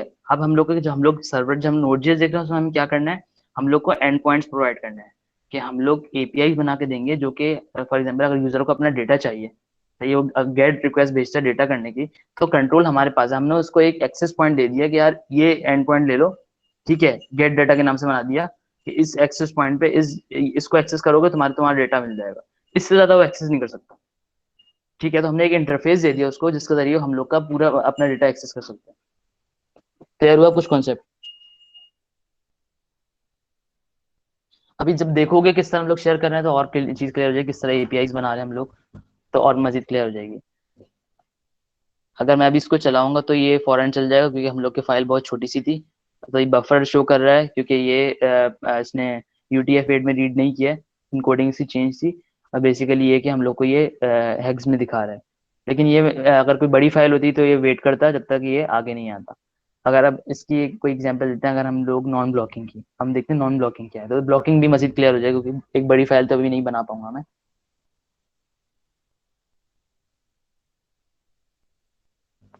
एक फाइल बनाते हैं नॉन ब्लॉकिंग, ठीक है। अब नोड.जेएस जो है ना, वो बिल्ट इन नॉन ब्लॉकिंग है। मतलब हम लोग को कोई जो है ना मजीद कोई एक्स्ट्रा फंक्शन यूज नहीं करना पड़ेगा, और वो जो है in a non blocking input output manner काम करेगा। सेम एज प्रीवियस, हम लोग जो है रिक्वायर कर लेंगे अपना कोर मॉड्यूल फाइल सिस्टम, ठीक है। और हमने किया रीड फाइल, हमने रीड फाइल पहले सिंक किया था और रीड फाइल नॉर्मल किया। ये जो है ना, वो एसिंक्रोनस है। जरूरी नहीं है लिखा हुआ हो, लेकिन ये कि बाय नेचर जो है वो नोड.जेएस एसिंक्रोनस है। तो ये जो फंक्शन हम कॉल करें एसिंक्रोनस है। ये किस तरह काम करेगा, ये इस तरह काम करेगा कि हर बंदा अपना ऑर्डर दे सकता है, और जिसका ऑर्डर रेडी होगा वो प्रोवाइड कर देगा, जो सर्वर होगा, ठीक है। अच्छा, अभी ये रीड फाइल हमने देखा था कॉल बैक फंक्शन, तो एक कॉल बैक फंक्शन देता है हमें, ठीक है। जितने भी एसिंक्रोनस फंक्शन होते हैं ना, वो हम लोग को कॉल बैक फंक्शन की फैसिलिटी देते हैं। अ- और आई गेस यहाँ पे रिटर्न करता है एरर और डेटा। कोई एरर अगर आया हो तो हम लोग चेक कर सकते हैं कि इफ एरर, तो CL एरर, वरना तो हमारे पास हेलो प्रिंट कर दो, ठीक है। और हमने यहाँ कर दिया समथिंग, या इससे बेहतर एग्जाम्पल दूं तो कुछ इस तरह करते हैं। यहाँ पे 1 करते हैं, यहाँ पे हम करते हैं 2, यहाँ पे हम करते हैं 3। अच्छा, अगर अब मैं प्रिंट करूँ, अगर मैं इसको चलाऊंगा, तो किस ऑर्डर में प्रिंट हो गई है, कोई बता सकता है?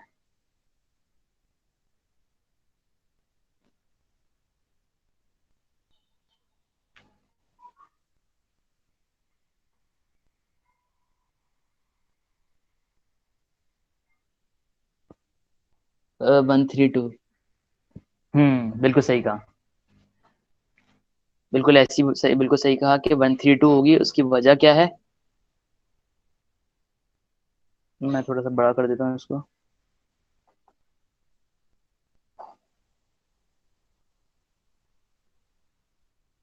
अगर ये दिख रहा है स्क्रीन पे तो थोड़ा छोटा लिखा हुआ आ रहा है, लेकिन ये कि 132 मैनर में प्रिंट हुआ है। तो इस तरह से क्यों हुआ है, 1 2 3 करके क्यों नहीं है? हमने तो पहले 1 लिखा, फिर 2 लिखा, फिर 3 लिखा। कुछ वियर्ड सा लग रहा है। अब इसका फायदा क्या है? अब इसका फायदा ये है कि फॉर एग्जाम्पल यहाँ पे मैं कोई डेटाबेस की क्वेरी कर रहा हूँ, यहाँ पे मैं कोई डेटाबेस की, सही है, मतलब यहाँ पे मैं कोई एक्सेस कर रहा हूँ डेटाबेस में, या कोई फाइल में रीड कर रहा हूँ, तो ये और बहुत बड़ा डेटा एक्सेस हो रहा है, सही है। और वो कुछ टाइम लेगा, इनपुट आउटपुट में कुछ टाइम लेगा, वो डिस्क में जाएगा, कुछ रीड करेगा। लेकिन अब नीचे में क्या कर रहा हूँ, नीचे मुझे फॉर एग्जाम्पल कोई थर्ड पार्टी कोई एपीआई एक्सेस करनी है, कोई वेट अ सेकंड।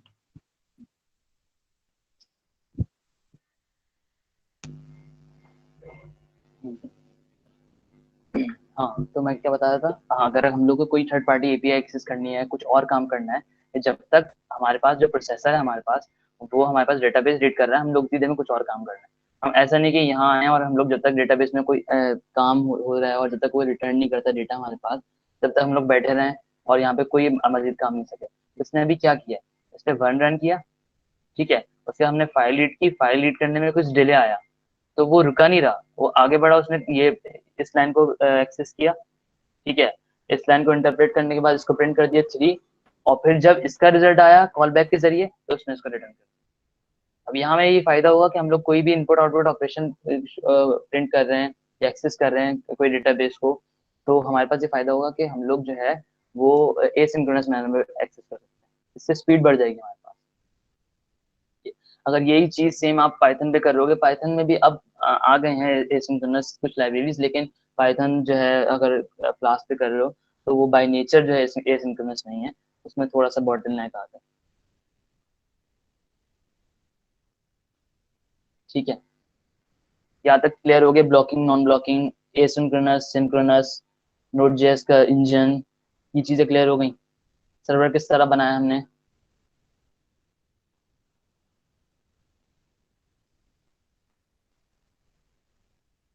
हाँ, लाइन बाय लाइन इंटरप्रेट नहीं होगा ना, तो यही हुआ कि उसने क्या किया कि वो यहाँ पे आया, उसने कहा कि ये नॉन ब्लॉकिंग ब्लॉकिंग है, मतलब इसको ये ब्लॉकिंग कोड है, ये पूरा जो ब्लॉक है ये ब्लॉकिंग है, इसको ब्लॉकिंग कोड बोलेंगे, क्योंकि ये वेट करेगा तब तक इसके पास ये फाइल रीड नहीं हो जाती।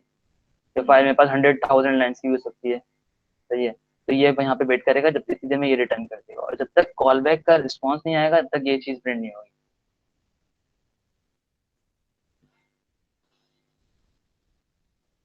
समझ आई बात। ठीक है, अब हम लोग ने देख लिया थोड़ा सा बिल्कुल नोड.जेएस का बेसिक्स, ठीक है, इसमें बहुत सारे डिफरेंट मॉड्यूल्स होते हैं। हम लोग देखेंगे किस तरह से एक हम लोग ने जो 4 मेथड्स देखे थे शुरू में, गेट पोस्ट पुट डिलीट, सही है, वो किस तरह बना सकते हैं और किस तरह एक्सेस कर सकते हैं। हमने देखा ये तो हम लोग ब्राउजर से एक्सेस कर सकते हैं, लेकिन हम लोग ने ये नहीं देखा अभी कि किस तरह हम लोग अपना HTML पेज रेंडर कर सकते हैं पूरा, ठीक है, तो वो हम देखेंगे एक्सप्रेस के जरिए। एक्सप्रेस क्या है, एक्सप्रेस नोड.जेएस के ऊपर बना हुआ है, और उससे फायदा ये होगा कि जब हमने ये HTTP सर्वर बनाया था, हमने इतना सारा काम किया था, ये हम लोग को करना पड़ रहा था, स्टैट हेडर करने पड़ रहे थे, ये सब नहीं करना पड़ेगा, ठीक है। हेडर्स किसी को याद नहीं रहते कौन से भेजने। हाँ, अगर आप कोई बहुत ही टेक्निकल कुछ वेबसाइट बना रहे हो जिसमें बहुत ही कोई जरूरी है आपको भेजने, तो आप एक्सेस कर सकते हो ऑब्वियसली। तो लेकिन ये एक्सप्रेस जो है वो फ्रेमवर्क है ऑन टॉप ऑफ नोड.जेएस, और बहुत ही लाइट वेट है, और हम लोग को बेसिक राउटिंग वगैरह में बहुत आसानी करता है। अच्छा, अब एक्सप्रेस के डेमो के लिए एक्सप्रेस जो आपको बताएंगे वो बताएंगे Usman Hussain. Usman, are you here? Yes, हमें आवाज आ रही है मेरी? हाँ हेलो। उस्मान, आवाज आ रही है। ठीक है। अपनी स्क्रीन शेयर कर लो। अच्छा। अच्छा, यहाँ तक किसी को कोई क्वेश्चन हो, कोई चीज कंफ्यूजिंग हो, कुछ चीज रह गई हो तो नहीं समझ आई हो, तो पूछ ले अभी। हेलो। क्वेश्चन कोई भी सिली नहीं होता, बहुत ही कोई बेसिक सा क्वेश्चन हो वही पूछ लो।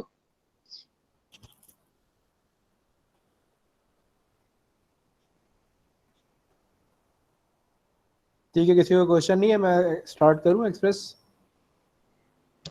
हाँ उस्मान, स्टार्ट करो। ठीक है। अच्छा, तो बेसिकली शारिफ ने अभी आपको पूरा नोड जेएस का बैकएंड का पूरा बताया, और फिर इससे शारिफ ने आपको इसमें सर्वर क्रिएट करके भी दिखाया। तो सर्वर क्रिएट करने में आपको बेसिकली बहुत सारी इनफॉर्मल चीज़ें भी आपको डिटेल मेंशन करनी पड़ी, कि आपका स्टेटस कोड आपको बताना पड़ा, फिर आपको डेटा टाइप बताना पड़ा कि HTML है कौन सा है।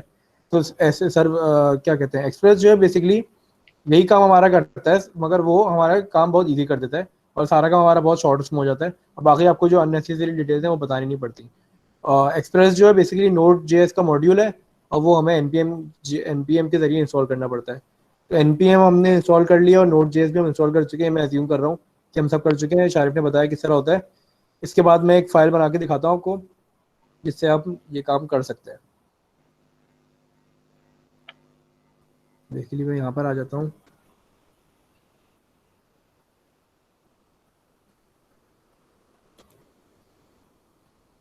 अच्छा, अब मैं एक नई एप्लीकेशन बनाऊंगा एक्सप्रेस के जरिए से, ताकि हमें थोड़ा अंदाजा हो जाए कि एक्सप्रेस किस तरह काम करता है। एक्सप्रेस करने के लिए सबसे पहले हमें नोड जेएस के मॉड्यूल्स होते हैं।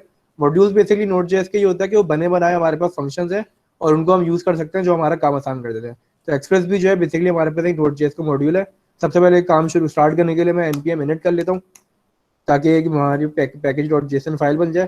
पैकेज डॉट जेसन फाइल ये करती है कि आपकी जो भी हम प्रोजेक्ट बनाने जा रहे हो उसकी आपकी सारी इन्फॉर्मेशन प्रोजेक्ट की स्टोर कर लेती है। अब इसमें जैसे पैकेज नेम आ गया, पैकेज नेम मैंने एक रख दिया, वर्जन मेरे पास हो गया, डिस्क्रिप्शन हो गया, एंट्री पॉइंट हो गया, ये मेरी पैकेज फाइल बन गई। ठीक है, ये मैंने कर दिया इसको यस। अब अच्छा, एक मिनट, ये मेरे पास आ नहीं रहा तो इसको छोटा कर दो।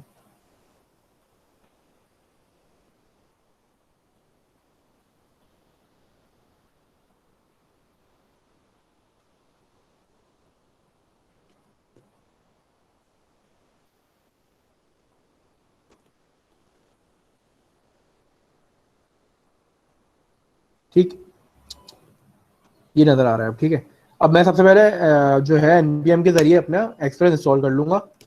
कि मैंने npm इंस्टॉल एक्सप्रेस कर लिया और इसके आगे मैंने ये लग दिया सेव।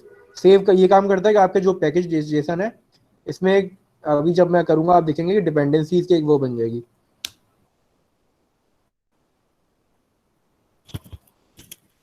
ये आगे डिपेंडेंसीज, आपकी डिपेंडेंसीज सारे में जिस तरह बताया था कि डिपेंडेंसीज में आपके पास ये होता है कि जो भी आपने मॉड्यूल इंस्टॉल किए हैं वो यहाँ पे लिस्ट आ जाएगी।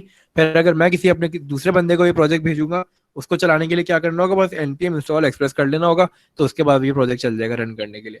अब मैंने इंस्टॉल कर लिया। अब ये मैं एक नई फाइल बनाता हूँ सर्वर के नाम से, सर्वर डॉट जे एस।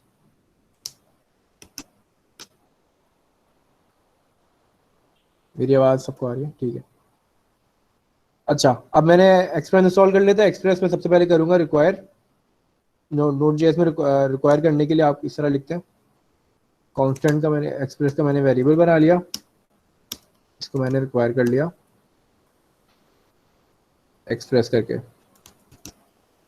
अच्छा ठीक है, अब उसमें हम जो काम कर रहे थे कि हम पूरा सर्वर बनाने के लिए क्रिएट सर्वर कर रहे थे, फिर उसमें हम पैरामीटर्स भेज रहे थे। इसमें सिंपली सर्वर बनाने का तरीका ये कि मैंने सर्वर बनाने के लिए ये मैंने करा और एक्सप्रेस मैंने कॉल कर लिया, ये मेरा सर्वर बन गया। ठीक है, अब ये सर्वर को जिस तरह शाहरुख ने बताया था कि लिसन करने के लिए हमारे पास मल्टीपल वो है पोर्ट्स हैं, किसी एक पोर्ट में हम सर्वर लिसन कराएंगे, तो वो मैं लिसन कराने के लिए बेसिकली मैंने ये करा कि server dot listen, port number में डाल दूंगा अपना।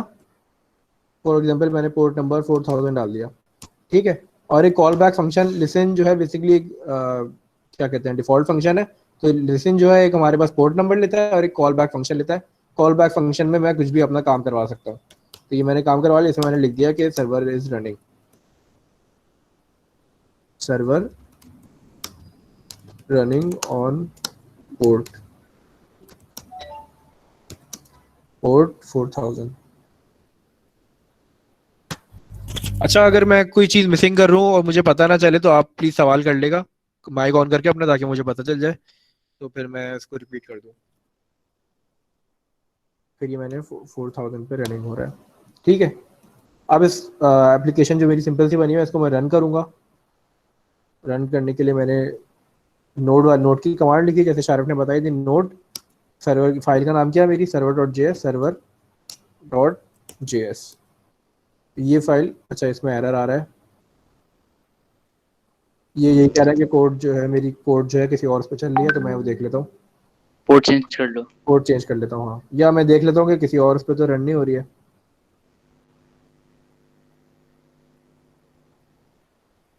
अच्छा, ये मेरी यहाँ पे रन कर रही थी, दूसरी एप्लीकेशन रन कर रही थी। ठीक है, मैं दोबारा ये करता हूँ।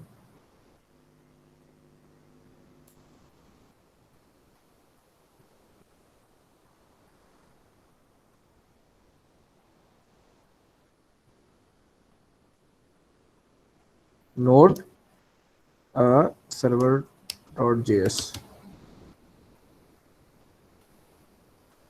इसको कोड चेंज कर लेता हूँ, 5000 कर लेता हूँ। ये मेरी सर्वर रन हो गया। अच्छा, अब अगर मैं इस पे जाऊंगा तो मेरा लोकल, अगर मैं इस पोर्ट पे जाता हूँ 4000 पे, मेरे पास अभी ये गेट का कोई अभी कुछ चलेगा नहीं, क्योंकि मैंने गेट ये वाला जो यूआरएल है, बेसिकली अभी मैं ये काम कर रहा हूँ कि ये करके मैं यहाँ पे जा रहा हूँ, तो ये इसमें अभी कुछ नहीं मिलेगा मुझे, क्योंकि मैंने यहाँ पे कोई डिफाइन नहीं किया हुआ।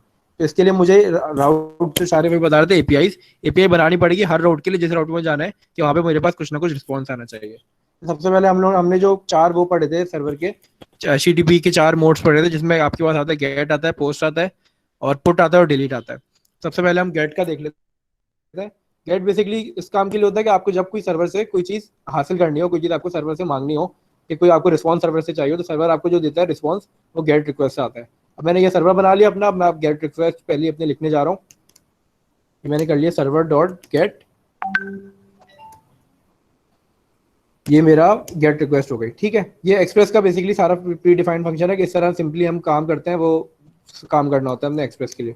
ठीक है, ये हमारे पहले पहले फील्ड में मैंने अपना यूआरएल दे दिया, दूसरे फील्ड में अपना कॉल बैक फंक्शन देता हूँ। कॉल बैक फंक्शन में 2 चीज़ आती है, रिस्पॉन्स और रिक्वेस्ट और रिस्पॉन्स।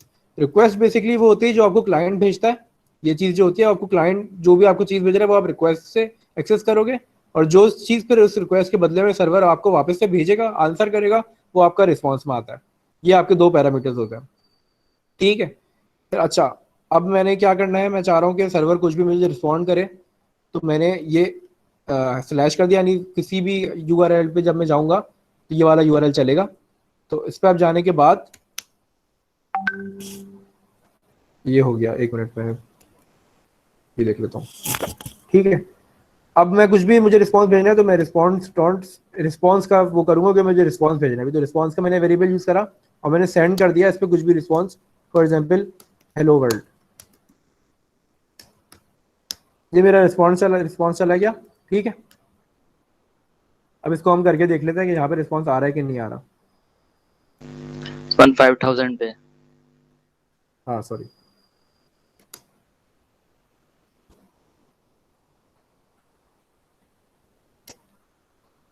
4000 पे थी शारिफ।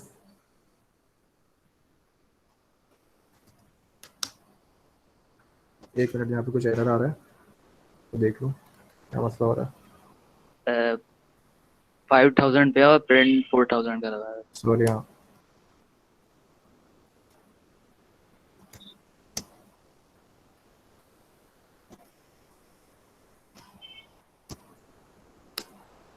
ये आ गया मैंने यहाँ पे, क्योंकि इस राउट के लिए किया हुआ था डिफाइन, तो इस राउट के लिए आ गया। अब अच्छा, मैं जो चीज हम लोग ने अभी नोड जेएस पे देखी थी, सेम चीज हम लोग ने एक्सप्रेस पे की है। तो काम कितना आसान हो गया कि वही चीज हम लोग अपनी मर्जी से हम लोग उसमें हेडर भी डाल लेते, उसमें होस्ट नेम मेंशन करना पड़ रहा था, उसमें 100 काम और करने पड़ रहे थे। तो वो सब चीजें याद करने की जगह अब एक्सप्रेस यूज करते हैं ताकि हम लोग का काम आसान हो जाए। फ्रेमवर्क यूज इसलिए करते हैं ताकि हम लोग का काम आसान हो जाए। जी ठीक है, कंटिन्यू करो। ठीक है। अच्छा, अब ये मैंने एक राउट डिफाइन किया था। अब मुझे फॉर एग्जांपल किसी अपने कोई काम करना है, उसके लिए मुझे फॉर एग्जांपल मुझे इंडेक्स पेज पे जाना होगा अपनी वेबसाइट के लिए इंडेक्स पेज पे। तो इंडेक्स पेज में अगर जाऊंगा तो अभी मैंने कुछ डिफाइन नहीं किया हुआ, इसलिए वो इंडेक्स पेज अभी मुझे रिटर्न नहीं करेगा। ठीक है, तो अब अगर मैं इंडेक्स पेज पे यहाँ से जाना चाहता हूँ, इंडेक्स पेज के लिए कुछ राउट बनाना चाहता हूँ, तो इंडेक्स पेज के लिए भी इसी तरह राउट बनाऊंगा। किसी भी पेज के लिए फॉर एग्जाम्पल इंडेक्स पेज के लिए मैंने गेट का एक राउट बनाया, ये किया मैंने। ठीक है, इसी तरह मैंने पूरा बनाया रिक्वेस्ट का वेरिएबल, रिस्पॉन्स का वेरिएबल, एरो फंक्शन में यूज कर रहा हूँ, response dot send index page. ठीक है, अब मैं अगर इंडेक्स पे जाऊंगा, इसको मैं बंद करके दोबारा खोलूंगा। अब अगर मैं इंडेक्स पे जाता हूँ तो ये मुझे इंडेक्स का पेज रिटर्न कर देगा। कुछ मसला हो रहा है इसमें। इंडेक्स मेंशन नहीं किया आपने। अच्छा सॉरी सॉरी सॉरी, ये मैंने गलती कर दी। इंडेक्स के पेज में मैंने इंडेक्स का राउट मेंशन नहीं करा था, चलिए मिस्टेक।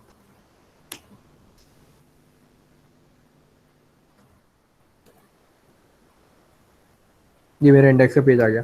अच्छा, अब अगर मैं कोशिश करूंगा कि इसमें अब कोई, जैसे हम हमारे पास तो वेबसाइट में ऐसे रिस्पॉन्स में पूरे पूरे वेब पेजेस आते हैं, तो हम अगर एक वेब पेज बनाएंगे अभी और फिर उसको हम इस पर रिस्पॉन्स के उसमें देने की कोशिश करेंगे, तो मैं एक सिंपल सा वेब पेज बना लेता हूँ पहले। यहाँ पे हमारे पास न्यू फाइल, इसको मैं बोल देता हूँ इंडेक्स, या वेब पेज बोल देता हूँ। Web page dot HTML। ठीक है, इसमें मैंने HTML बना लिया।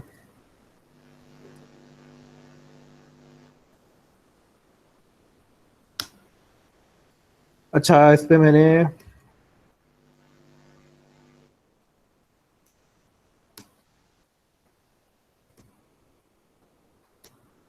मैं इसको कह देता हूँ माय वेब पेज।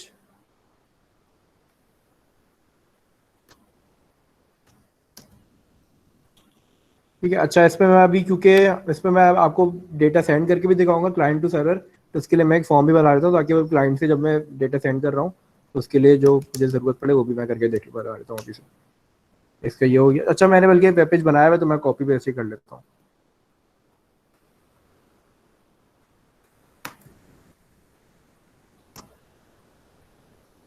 ये हमारे पास हो गया वेब पेज डॉट HTML।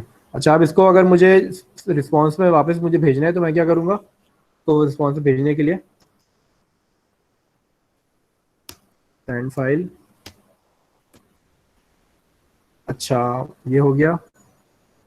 फिर मेरे पास डायरेक्टरी नेम आएगा, डायरेक्टरी नेम और इंडेक्स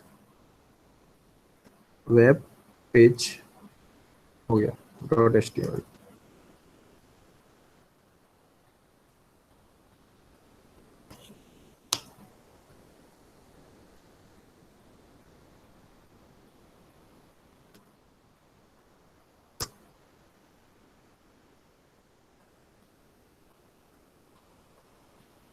जैसे मेरे पास कुछ एरर आ रहा है, मैं इसको चेक कर लेता हूँ।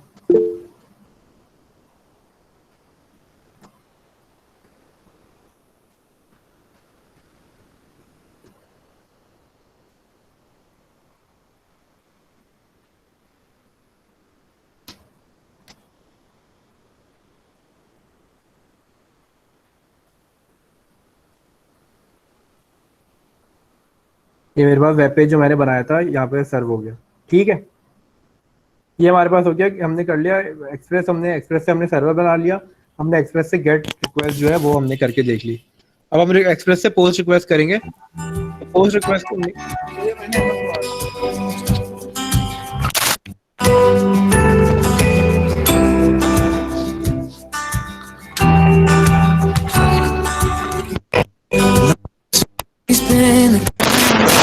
किसी का माइक खुला है, माइक। Thank you. अच्छा, ये हो गया। ठीक है, अब मैं पोस्ट रिक्वेस्ट करना बताऊंगा पोस्ट रिक्वेस्ट कैसे करेंगे। तो पोस्ट रिक्वेस्ट करने के लिए बेसिकली सबसे पहले पहले मैंने एक्सप्रेस इंजन जो है वो बनाना है।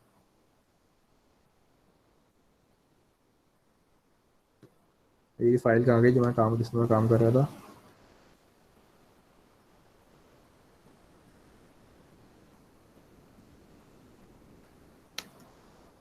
एक मिनट। हाँ, ये आ गया मेरे पास। अब सबसे पहले मैंने एक एक्सप्रेस इंजन बनाना है। एक्सप्रेस इंजन बेसिकली हमारे पास, अगर हम एक तरीका, जिस तरह मैंने अभी आपको वेब पेज सर्व करके दिखाया, एक तरीका हमारे पास दूसरा ये होता है कि एक्सप्रेस इंजन यूज कर ले हम। एक्सप्रेस इंजन का काम बेसिकली होता है कि जो भी आपने वेब पेज बनाया है वो डायरेक्टली आपको सर्व करके दे देगा, और उससे डेटा का जो एक्सचेंज है आपने वो कर लेना है। ठीक है, तो मैं वो सबसे पहले यूज करने के लिए अपना डाउनलोड कर लेता हूँ, इंस्टॉल कर लेता हूँ एक्सप्रेस इंजन। जो हम यूज करेंगे EGS, npm इंस्टॉल EJS। ये हमारे पास इंस्टॉल हो गया। ठीक है, अब इसको मैं यूज करने के लिए यहाँ पे मैंने पहले से किया हुआ है, इसको मैं ये लाइन में यूज करूंगा।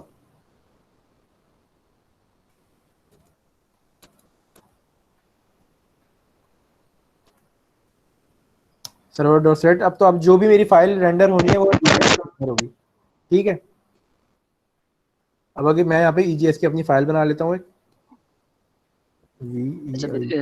एक एक कॉन्सेप्ट क्लियर कर दूं कि ईजीएस एक नई चीज आई है। तो हम लोग जब एक एचटीएमएल फाइल रेंडर कर रहे थे, तो हम लोग के पास जब कोई भी सर्वर से हम लोग कोई चीज रेंडर करते हैं, स्टैटिक रेंडर करते हैं। मतलब एक अगर एचटीएमएल पेज बना दी हमने, तो उसमें कोई चेंजेस नहीं कर सकते। बस वो कोई अगर क्लाइंट ने रिक्वेस्ट किया तो ये हम उसको वैसे के वैसे दिखा देंगे। लेकिन अगर हम लोग को कुछ डायनेमिकली चेंज करना है, फॉर एग्जाम्पल आप कोई वेबसाइट लॉग इन करते हैं, ठीक है, तो उस पर लिखा था आपका नाम, फॉर एग्जाम्पल मैं कोई एक्सेस करता हूँ, लिखा था हेलो शारिफ।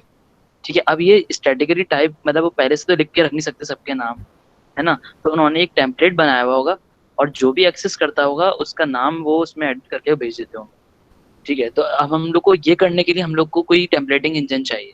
तो EJS is one of the templating engine, बहुत सारे यहाँ पे पग है, और जेड के नाम से आता है एक टेम्पलेटिंग इंजन। तो आपको जो भी इजी लगे आप यूज कर सकते हैं। तो it's one of the templating engine, इसलिए हम लोग को डायनेमिकली डेटा सर्व करना। अच्छा ठीक है, सॉरी यार मैं थोड़ा बहुत फास्ट चल रहा हूँ, तो मुझे समझ नहीं आ रहा कि क्या मैं मिस कर रहा हूँ और क्या मैं वो कर रहा हूँ। बहरहाल ये हमारा काम हो गया। ठीक है, अब हमने बेसिकली जो भी हम वेब पेज हमारे जहाँ भी रेंडर होंगे वो हम पहले हम इस तरह कर रहे थे, मैनुअली कर रहे थे। अब हमारे वो क्या कहते हैं, एक्सप्रेस इंजन के थ्रू होंगे। ठीक है, अब हमने इसको कॉल कर लिया। अब जो भी मेरे बेसिकली व्यू इंजन में ये डिफॉल्ट फंक्शनैलिटी की जो भी मेरे वेब पेज आएंगे वो मेरे व्यूज के फोल्डर से आएंगे। अब मैं अगर रेंडर करूंगा तो वो देखेगा मेरे व्यूज के फोल्डर में कौन कौन से फोल्डर है, और वो डायरेक्ट वहां से रेंडर कर देगा। अब अगर मैं इसको, फॉर एग्जाम्पल मैंने एक व्यूज का फोल्डर बनाया, व्यूज के फोल्डर में मैंने एक वेब पेज बना लिया ईजीएस के नाम से, वेब पेज मैंने इसको कर लिया, और इस वेब पेज में वही काम कर लेता हूँ जो मैंने वेब पेज में पुराने वेब पेज में किया हुआ था। ठीक है, इसकी जो एक्सटेंशन होती है वो ईजीएस के नाम से होती है। ये मैंने काम कर लिया उसके लिए, रेंडर कराने के लिए। अब इसको मैं ईजीएस को अगर कोई मुझे फाइल रेंडर करानी तो मैं किस तरह करूंगा? सिंपली मैंने अपने व्यूज के फोल्डर में जो भी फाइल बनानी है वो बना ली। मैंने यहाँ पे सेट सर्वर सेट लिखा, व्यू इंजन मैंने बताया व्यू इंजन है और ईजीएस है। अब जो भी मैंने रेंडर कराना है वो मैं जाके सिंपल सा लिखूंगा रेंडर रिस्पॉन्स डॉट रेंडर, और क्या कहते हैं, अपनी फाइल का नाम लिख दूंगा जो कि यहाँ पे है इंडेक्स डॉट ईजेएस। अब इसको मैं रन करूंगा।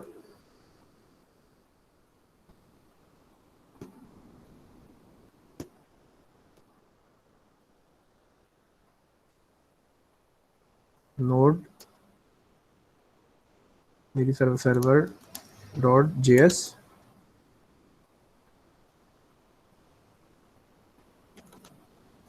लोकलहोस्ट 5000 5000 मेरे पास हेलो वर्ल्ड आ गया। अगर मैं इंडेक्स पे जाता तो इंडेक्स से मैंने ईजेएस वो करवाया हुआ है, तो मेरे पास ईजेएस आना चाहिए।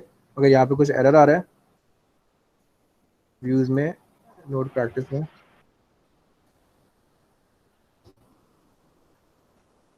इंडेक्स डॉट ईजेएस है मेरे पास।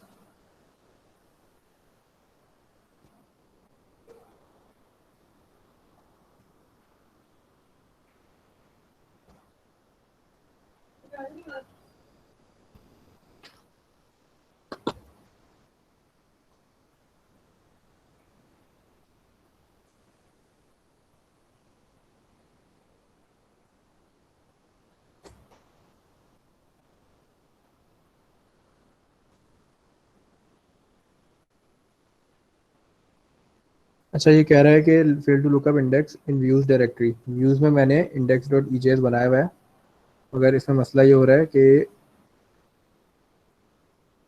अच्छा मैंने इसमें ये नहीं किया था, सॉरी।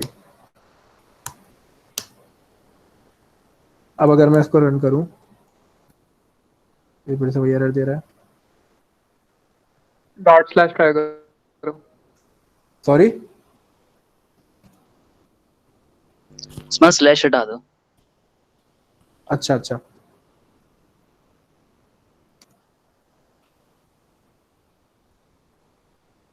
सिंपली फाइल का नाम लिखता है, मैंने बैकस्लैश गलत लग दिया था। अब इसको मैं चला के देखता हूँ, तो ये इसने बेसिकली रेंडर कर लिया। ये हमारा शॉर्ट तरीका, मैंने तो खैर थोड़ा लंबा कर दिया, मगर ये हमारा शॉर्ट तरीका होता है कि रिस्पॉन्स डॉट रेंडर लिखो और उसमें फाइल का नाम लिख दो, और जो फाइल यहाँ पे नाम होगा वो बेसिकली ऑटोमेटिकली जाएगा व्यूज के फोल्डर में, व्यूज के फोल्डर में फाइल का नाम चेक करेगा और उसको रेंडर कर देगा। ठीक है, अब मैंने अभी तक मैंने जो काम किया वो मैंने किया कि सर्वर को कोई भी इंफॉर्मेशन आपको देनी हो तो वो किस तरह करता है। सर्वर जो है, आप गेट की रिक्वेस्ट बनाओगे और फिर आप उस चीज को हासिल कर लोगे। कोई भी आपको वेब पेज करना है, कोई भी आपको सर्वर में इंफॉर्मेशन हासिल करनी है, फॉर एग्जाम्पल डेटाबेस से कोई आपको डेटा चाहिए तो वो सर्वर डॉट गेट की रिक्वेस्ट से आपको मिल जाएगा। अब बेसिकली आपको काम ये करना है कि मुझे एक काम कभी का हम लोग कभी कभार ये मान आपकी आवाज थोड़ी कट करना रही होता है। है कि हमें क्लाइंट से कुछ आवाज कट रही है, दोबारा बता दें भाई। इंफॉर्मेशन काम की आवाज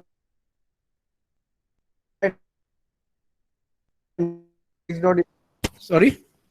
अच्छा, तो फिर हमने यहाँ पे अब जो index.ejs की जो फाइल है हमारी, यहाँ पे हम पोस्ट रिक्वेस्ट कर रहे हैं और यहाँ पे हम एक एक्शन परफॉर्म करने जा रहे हैं।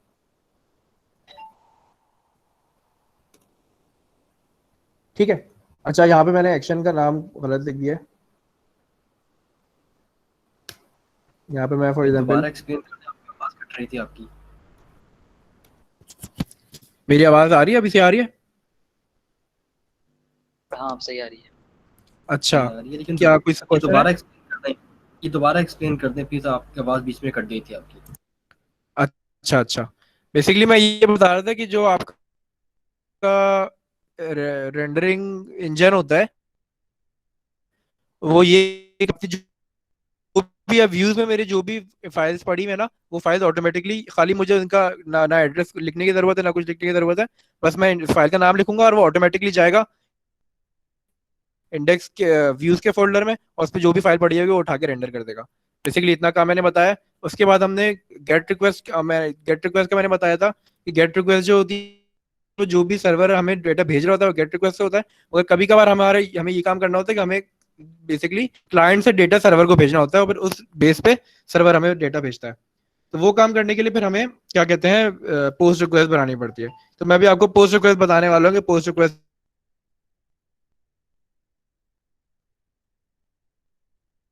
तरह होती है। इतनी बात समझ आ गई सबको? उस्मान, हेलो, आपकी आवाज थोड़ी कट रही है, अगर आप थोड़ा वाईफाई के करीब आ जाए डिले हो जाएगी, बीच में कट रही है थोड़ी सी ना, तो कुछ कुछ मिस हो जाती है इसमें। मोबाइल डेटा चला लेता हूँ। अच्छा, अहमद से आप क्वेश्चन पूछ रहे हो डॉट इंडेक्स और इंडेक्स में क्या फर्क है। देखो, बेसिकली जो करंट डायरेक्टरी होती है ना हमारे पास, यूनिक्स सिस्टम जो होते हैं, लिनक्स या लिनक्स हो गया, यूनिक्स हो गया, या मैक ओएस बेस्ड सिस्टम है, विंडोज में भी होता है कि जो डॉट होता है वो करंट डायरेक्टरी को मेंशन करता है। तो अब जब हम लोग अगर खाली स्लैश लिख रहे हैं ना, खाली स्लैश जिसके पीछे डॉट नहीं लगाते, तो उसका मतलब हो जाता है कि ये रूट फाइल है। अगर एंड में टाइम मिला तो मैं आपको दिखाता हूँ। और जो डॉट है ना, वो शो करता है कि रिलेटिव, मतलब यहाँ से इस जिस पॉइंट पे आप खड़े होते हो ना, वहां से फाइल देखना शुरू करता है।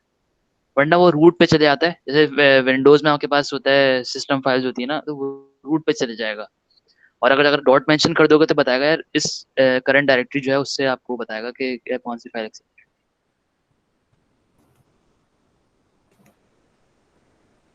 ठीक है। अच्छा, हाँ, मैंने खाली इंडेक्स लिख, खाली, ठीक है, कंटिन्यू करो। ठीक है, अब मैंने 3G कनेक्ट कर लिया, तो होपफुली कि मेरी आवाज़ सही आ रही होगी। तो अब हम करने जा रहे हैं पोस्ट रिक्वेस्ट। में बता रहा था किस तरह होती है पोस्ट रिक्वेस्ट करने के लिए। मैंने कौन सा वेब पेज खोला था? अच्छा, जिस तरह आपने गेट रिक्वेस्ट बनाई थी इसी तरह मैंने पोस्ट रिक्वेस्ट बनाई। सर्वर डॉट पोस्ट, यहाँ पे अब मैं जो भी हम मेरी जो भी रिक्वेस्ट का नाम है, जिस भी मैंने राउट पे रखनी है उस पर मैं राउट पे रख सकता हूँ। फॉर एग्जाम्पल मैं इसको बोल देता हूँ कि post gate data, post data. मतलब बेसिकली अब ये पोस्ट डेटा पे जब हम आएंगे तो जो भी क्लाइंट ने मुझे डेटा भेजना है वो भी इस यहाँ पे मैं एक्सेस करूँगा इसको, और फिर उसकी बेस पे मैं जो भी डेटा के साथ करना चाहूँ वो कर सकता हूँ। तो इसकी दो मैंने पहले रिक्वेस्ट का पैरामीटर बना लिया, रिस्पॉन्स का पैरामीटर बना लिया। ठीक है। अब मैं पोस्ट रिक्वेस्ट करूँगा कहाँ से? जो मेरा क्लाइंट है मैं वहाँ से पोस्ट की रिक्वेस्ट करूँगा। तो ये मेरी पोस्ट मेथड की पोस्ट की रिक्वेस्ट हो गई क्लाइंट पे, और यहाँ पे मैं बोल देता हूँ कि पोस्ट डेटा। यानी कि अब जब मैं सबमिट पे क्लिक करूंगा तो मैं पोस्ट डेटा के राउट पे जाऊंगा।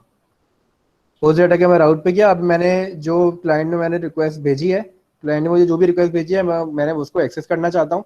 तो मैंने फॉर एग्जांपल मैं उसको प्रिंट करना चाह रहा हूँ, या आगे जाके मैं उसको डेटाबेस में एंटर करना चाह रहा हूँ, कुछ भी करना चाह रहा हूँ, अभी मैं उसको प्रिंट कर रहा हूँ उस डेटा को।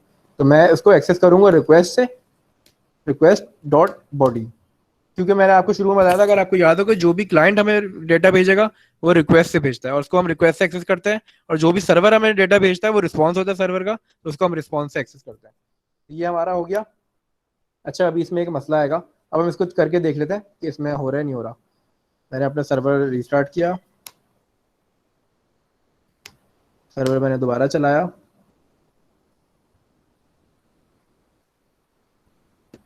और अब मैं इसको करके देखता हूँ। उस्मान, ये मैंने कंसोल खोल लिया, ईमेल मैंने फॉर एग्जांपल डाल ली, जो भी डाल ली, पासवर्ड मैंने कुछ भी डाल लिया। अभी हमारा चला गया उस पर, और यहाँ पे कंसोल में हमारे पास रिस्पॉन्स आ गया, रिक्वेस्ट आ गई जो भी सर्वर ने भेजी है। अच्छा, मगर अभी एक मसला हमारे पास ये होगा कि जो भी इसने डेटा भेजा है इसने, वो अनडिफाइंड आएगा। इसकी वजह क्यों है कि इसने जो भी डेटा भेजा है, अभी हम डेटा का हमें पता नहीं है कि हमारे पास क्या नेम है, क्या चीज़ ईमेल है, क्या चीज़ पासवर्ड है, क्योंकि कोई हमारे पास पैटर्न नहीं है। तो सर्वर को नहीं पता, सर्वर को नहीं पता कि डेटा हमारे पास क्या आ रहा है। इसके लिए हमारे पास एक हमें करना पड़ता है, मिडिलवेयर यूज़ करना पड़ता है। अच्छा, मैं मिडिलवेयर का थोड़ा सा, मिडिलवेयर मतलब पता नहीं होगा आपको, थोड़ा सा इंट्रोडक्शन दे देता हूँ। मिडिलवेयर बेसिकली ये चीज़ होती है कि जो भी मैंने अपने राउट्स बनाया ना, अभी फॉर एग्जांपल ये स्लैश का राउट हो गया, इंडेक्स का राउट हो गया, पोस्ट डेटा का राउट हो गया। मिडिलवेयर बेसिकली होता है कि ये राउट चलने से पहले मैं कोई ऐसा फंक्शन डिफाइन करता हूँ जो ये राउट चलने से पहले चले, और फिर उसके बाद मेरा राउट चले। कि मैं कोई भी ऐसा फंक्शन डिफाइन कर दूं जो कि मेरे ये राउट चलने से पहले काम करेगा, तो वो मिडिलवेयर कहलाता है। अच्छा, एक हमारे पास नोड में जो है क्या कहते हैं, डिफॉल्ट मिडिलवेयर गिवन है। वो हमारे पास ये काम करता है कि जो भी हमारे पास क्लाइंट से रिक्वेस्ट आ रही होती है, उसको हमें पार्स करना पड़ता है। पार्स करने का मतलब है कि जो भी रिक्वेस्ट है उसको हमने एक पैटर्न में लेके आना होता है कि ये हमारे पास नेम है, ये हमारे पास ईमेल है। तो वो पार्सर का काम होता है, और वो ये हमारे पास काम करता है बॉडी पार्सर। तो मैं इसको पहले क्या कहते हैं, रिक्वायर करवा लूंगा, कॉन्स्टेंट बॉडी पार्सर करके रिक्वायर बॉडी पार्सर। ठीक है, फिर मैं इसको बॉडी पार्सर मैंने रिक्वायर करवा लिया। अब मैं जो हमारे पास है कॉन्स्टेंट का, उसको मैं रिक्वायर करा लूंगा।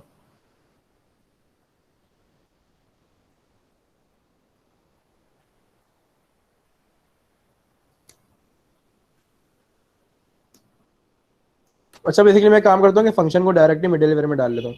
बेसिकली जो यहाँ पे मैंने जो भी मेरा सबसे पहली फील्ड जो होती है वो उसकी होती है, क्या कहते हैं, राउट की होती है। दूसरी फील्ड जो मेरी होती है रिक्वेस्ट और रिस्पॉन्स की होती है। अगर मैं यहाँ पे कोई चीज़ करूँ तो वो मेरा मिडिलवेयर है। फॉर एग्जाम्पल अब मैं इसको यहाँ पे बॉडी पार्सर मैंने किया था, body parser dot URL encoded, ये मैंने कर लिया। अब जो भी काम होगा मेरा, ये राउट चलने से पहले पहले मेरा ये फंक्शन चलेगा, और इस फंक्शन का काम ये है कि वो मेरे जो भी रिक्वेस्ट आएगी उसको पार्स कर लेगा। ठीक है, यहाँ तक समझ आ गया सबको?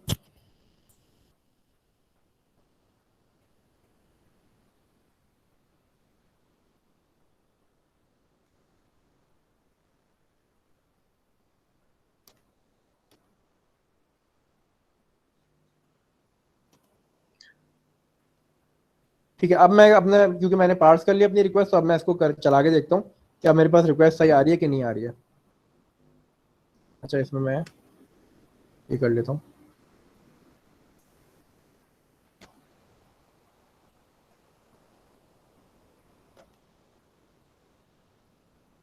अब मैं इस रिक्वेस्ट सर्वर को दोबारा चलाऊँ, तो अब मेरे पास जो है सर्वर की रिक्वेस्ट जो कि मैंने क्लाइंट से भेजी थी, वो मेरे पास पूरी पूरी आ रही है। तो ये बेसिकली हमारा पास ये है कि हमने गेट रिक्वेस्ट कर ली और पोस्ट रिक्वेस्ट कर ली, जो कि हमने बताई थी। इसी तरह हमारे पास तीसरी रिक्वेस्ट होती है पुट, और हमारे पास चौथी रिक्वेस्ट है डिलीट, जो कि हमने करना होता है। अच्छा, ये जो मैंने सर्वर क्लाइंट से डेटा लिया है, अब इस डेटा के साथ मैं कुछ भी कर सकता हूँ। मैं इसको अपने डेटाबेस में स्टोर करा सकता हूँ। इस डेटा के बेस पे मैं अपना नया डेटा बना सकता हूँ, कुछ भी कर सकता हूँ। तो बेसिकली अगर मैं आपको एग्जाम्पल दूँ कि अगर तुम साइन अप कर रहे हो, तो साइन अप करने में तुम क्या करोगे, फॉर्म के जरिए तुम कोई भी अपनी इन्फॉर्मेशन एंटर करवाओगे, और फिर वो जब इन्फॉर्मेशन मेरे पास यहाँ पे आ जाएगी, तो वो डेटाबेस जब हम आगे पढ़ेंगे तो वो तुम अपने डेटाबेस में स्टोर करा दोगे। तो ये काम हमने बेसिकली यहाँ पे किया, अभी हमने बस डेटाबेस यहाँ पे लगाया नहीं है। तो ये हमारे हो गए। इसके अलावा हमारे पास पुट की रिक्वेस्ट होती है और डिलीट की रिक्वेस्ट होती है, जो कि अभी हमारे पास जरूरत नहीं है। तो हम जब आगे कुछ काम करेंगे डेटाबेस का, तो उसमें हम यूज करेंगे। तो ये बेसिकली है। अब हम बेसिकली आज का शारिफ, अभी जो भी हमने आज करा है, शारिफ अगर समराइज करा दे तो फिर हम आगे बढ़ लें। शारिफ? तो जिस तरह अभी उस्मान ने बताया पोस्ट का, तो पोस्ट रिक्वेस्ट में हम लोग के पास ये होता है बेसिकली कि जो भी हमारे पास इनपुट फॉर्म्स होते हैं, जब आप फेसबुक पे कोई फॉर्म फिल कर रहे होते हो, तो वो जब रिक्वेस्ट जा रही होती है, जाके ना सर्च इंस्पेक्ट एलिमेंट खुला करो, और नेटवर्क टैब में जाके देखा करो कौन सी रिक्वेस्ट जा रही है। मैंने आपको बताया किस तरह मेथड चेक कर सकते हो। ठीक है, उसके जो हेडर्स होते हैं उनमें मेथड आ रहे होते हैं, कौन सा मेथड यूज कर रहा है। तो कोई से डिफरेंट वेबसाइट पे जा रहे हो ना, सबसे ज्यादा जो वेब डेवलपमेंट के लिए जरूरी है ना, ऑब्जर्वेशन है जरूरी, कि आप ऑब्जर्व करो कि आप जो है ना जिस वेबसाइट पे जा रहे हो किस तरह काम कर रही है। मैं अपनी स्क्रीन शेयर करूँ एक सेकेंड।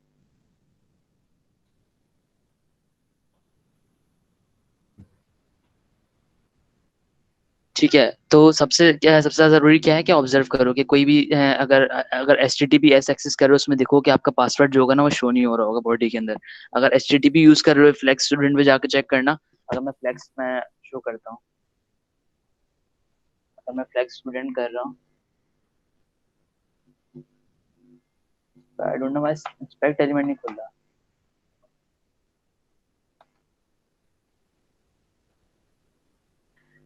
या कोई भी HTTP वेबसाइट पे जो कि आपका इनपुट ले रही हो, तो वो अगर कोई ऑफिशियल वेबसाइट है तो उस पे मतलब गुरेज करना कि HTTP पे आपका जो है जो पासवर्ड्स हैं या कोई भी सिक्योरिटी डेटा है आपका, कॉन्फिडेंशियल डेटा जो है आपका, वो जो है ना वो प्लेन टेक्स्ट में जा रहा होता है।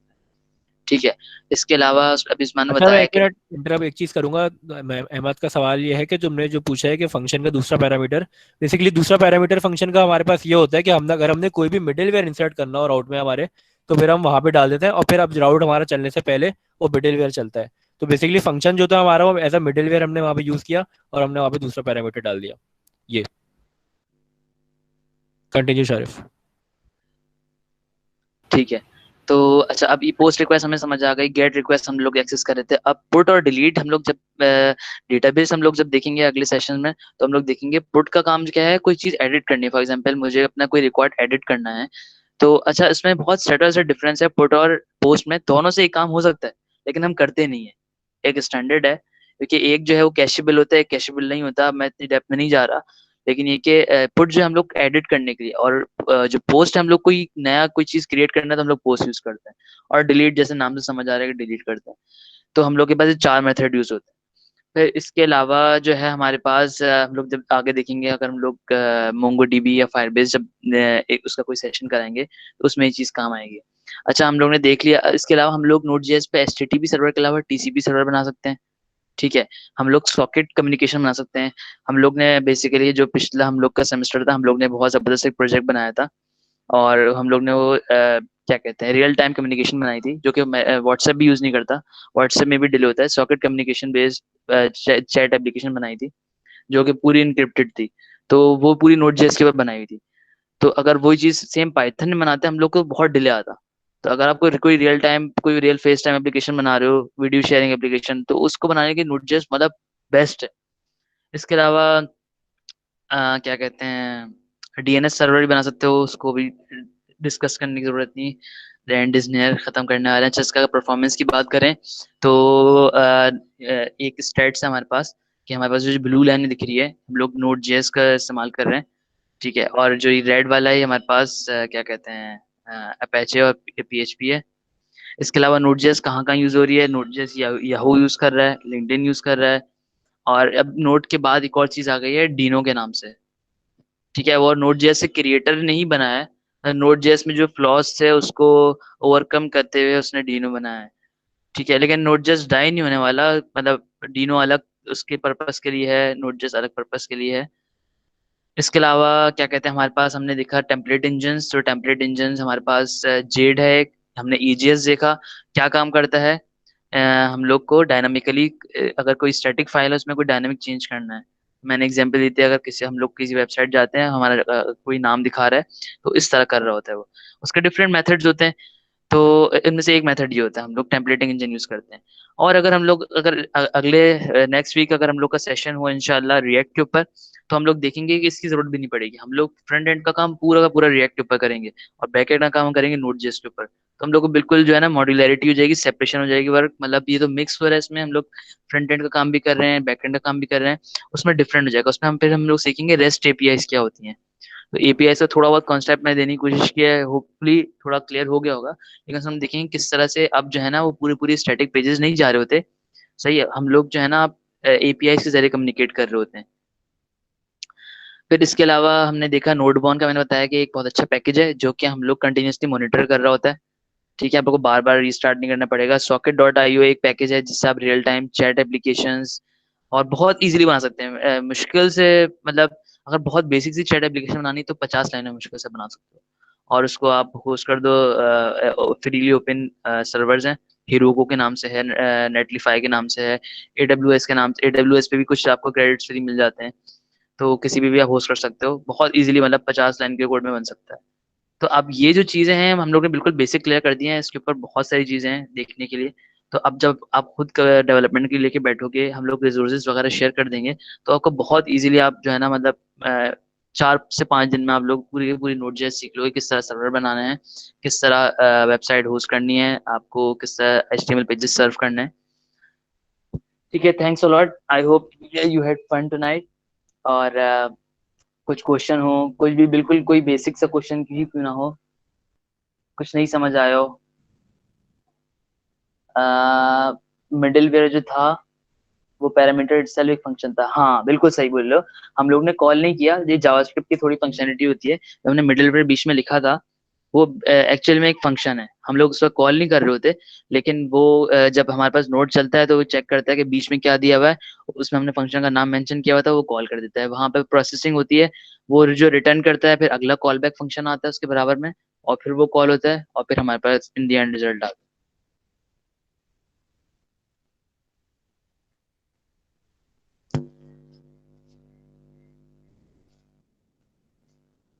इसके अलावा किसी और कोई क्वेश्चन, कोई कंफ्यूजन हो, कुछ भी समझ नहीं आया हो?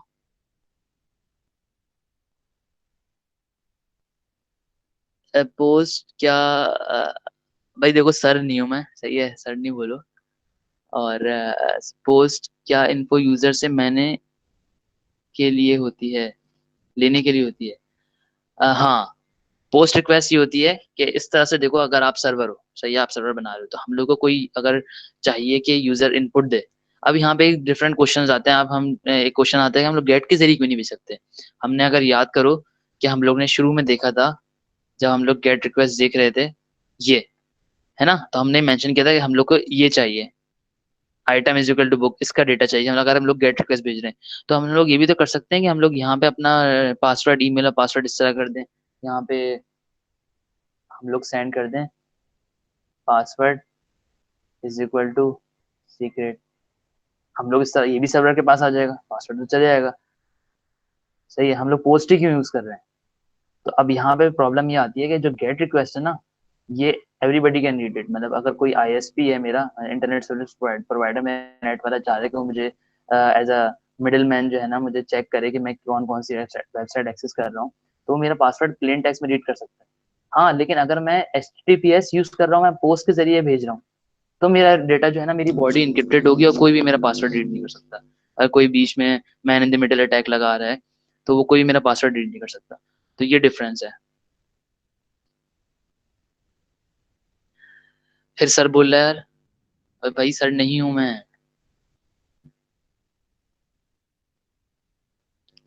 हाँ, स्लाइड्स भी दे देंगे और कोड भी मिल जाएगा, बिल्कुल मिल जाएगा। और कोई कंफ्यूजन हो उसको, अच्छा एक ये कि इसको फौरन ट्राई किया करो ना, सही है, कोई भी चीज सीखो ना, तो एक एक दिन के अंदर अंदर उसको ट्राई किया करो, कोई भी कंफ्यूजन हो, कोई मसला हो इंस्टॉलेशन वगैरह में, क्योंकि ऑब्वियसली एक चीज है 18 के वालों के लिए बहुत बेसिक्स होगी, शायद किसी के लिए बहुत मुश्किल होगी।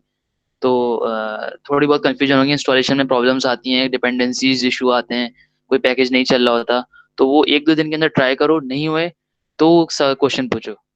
पूरी टीम आपकी, वेब वेब की पूरी टीम है आपके पास, तो आपको कोई क्वेश्चन पूछ सकते हैं, क्लासरूम में हम लोग अपलोड कर देंगे इंशाल्लाह, ये कोड भी और स्लाइड्स भी, और आज की रिकॉर्डिंग भी इंशाल्लाह यूट्यूब पे अपलोड हो जाएगी।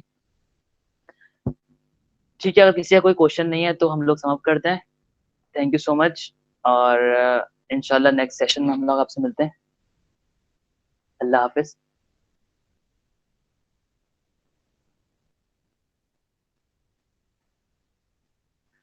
सुमरा खान, अगर यूट्यूब पे वीडियोस नहीं मिल रही, यूट्यूब के प्लेलिस्ट में जाके चेक करना, तो उसमें वीडियोस हैं।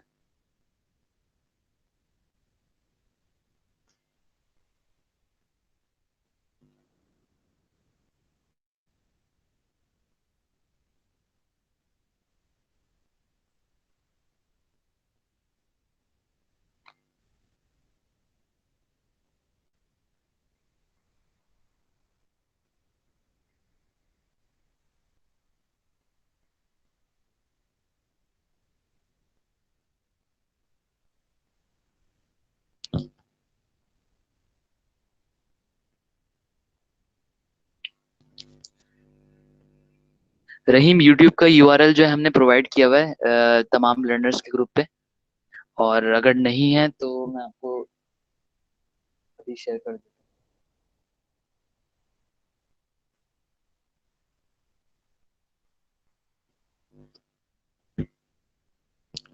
अच्छा, इसका सेशन का एक फीडबैक फॉर्म आएगा आपके पास एक दिन के अंदर ही।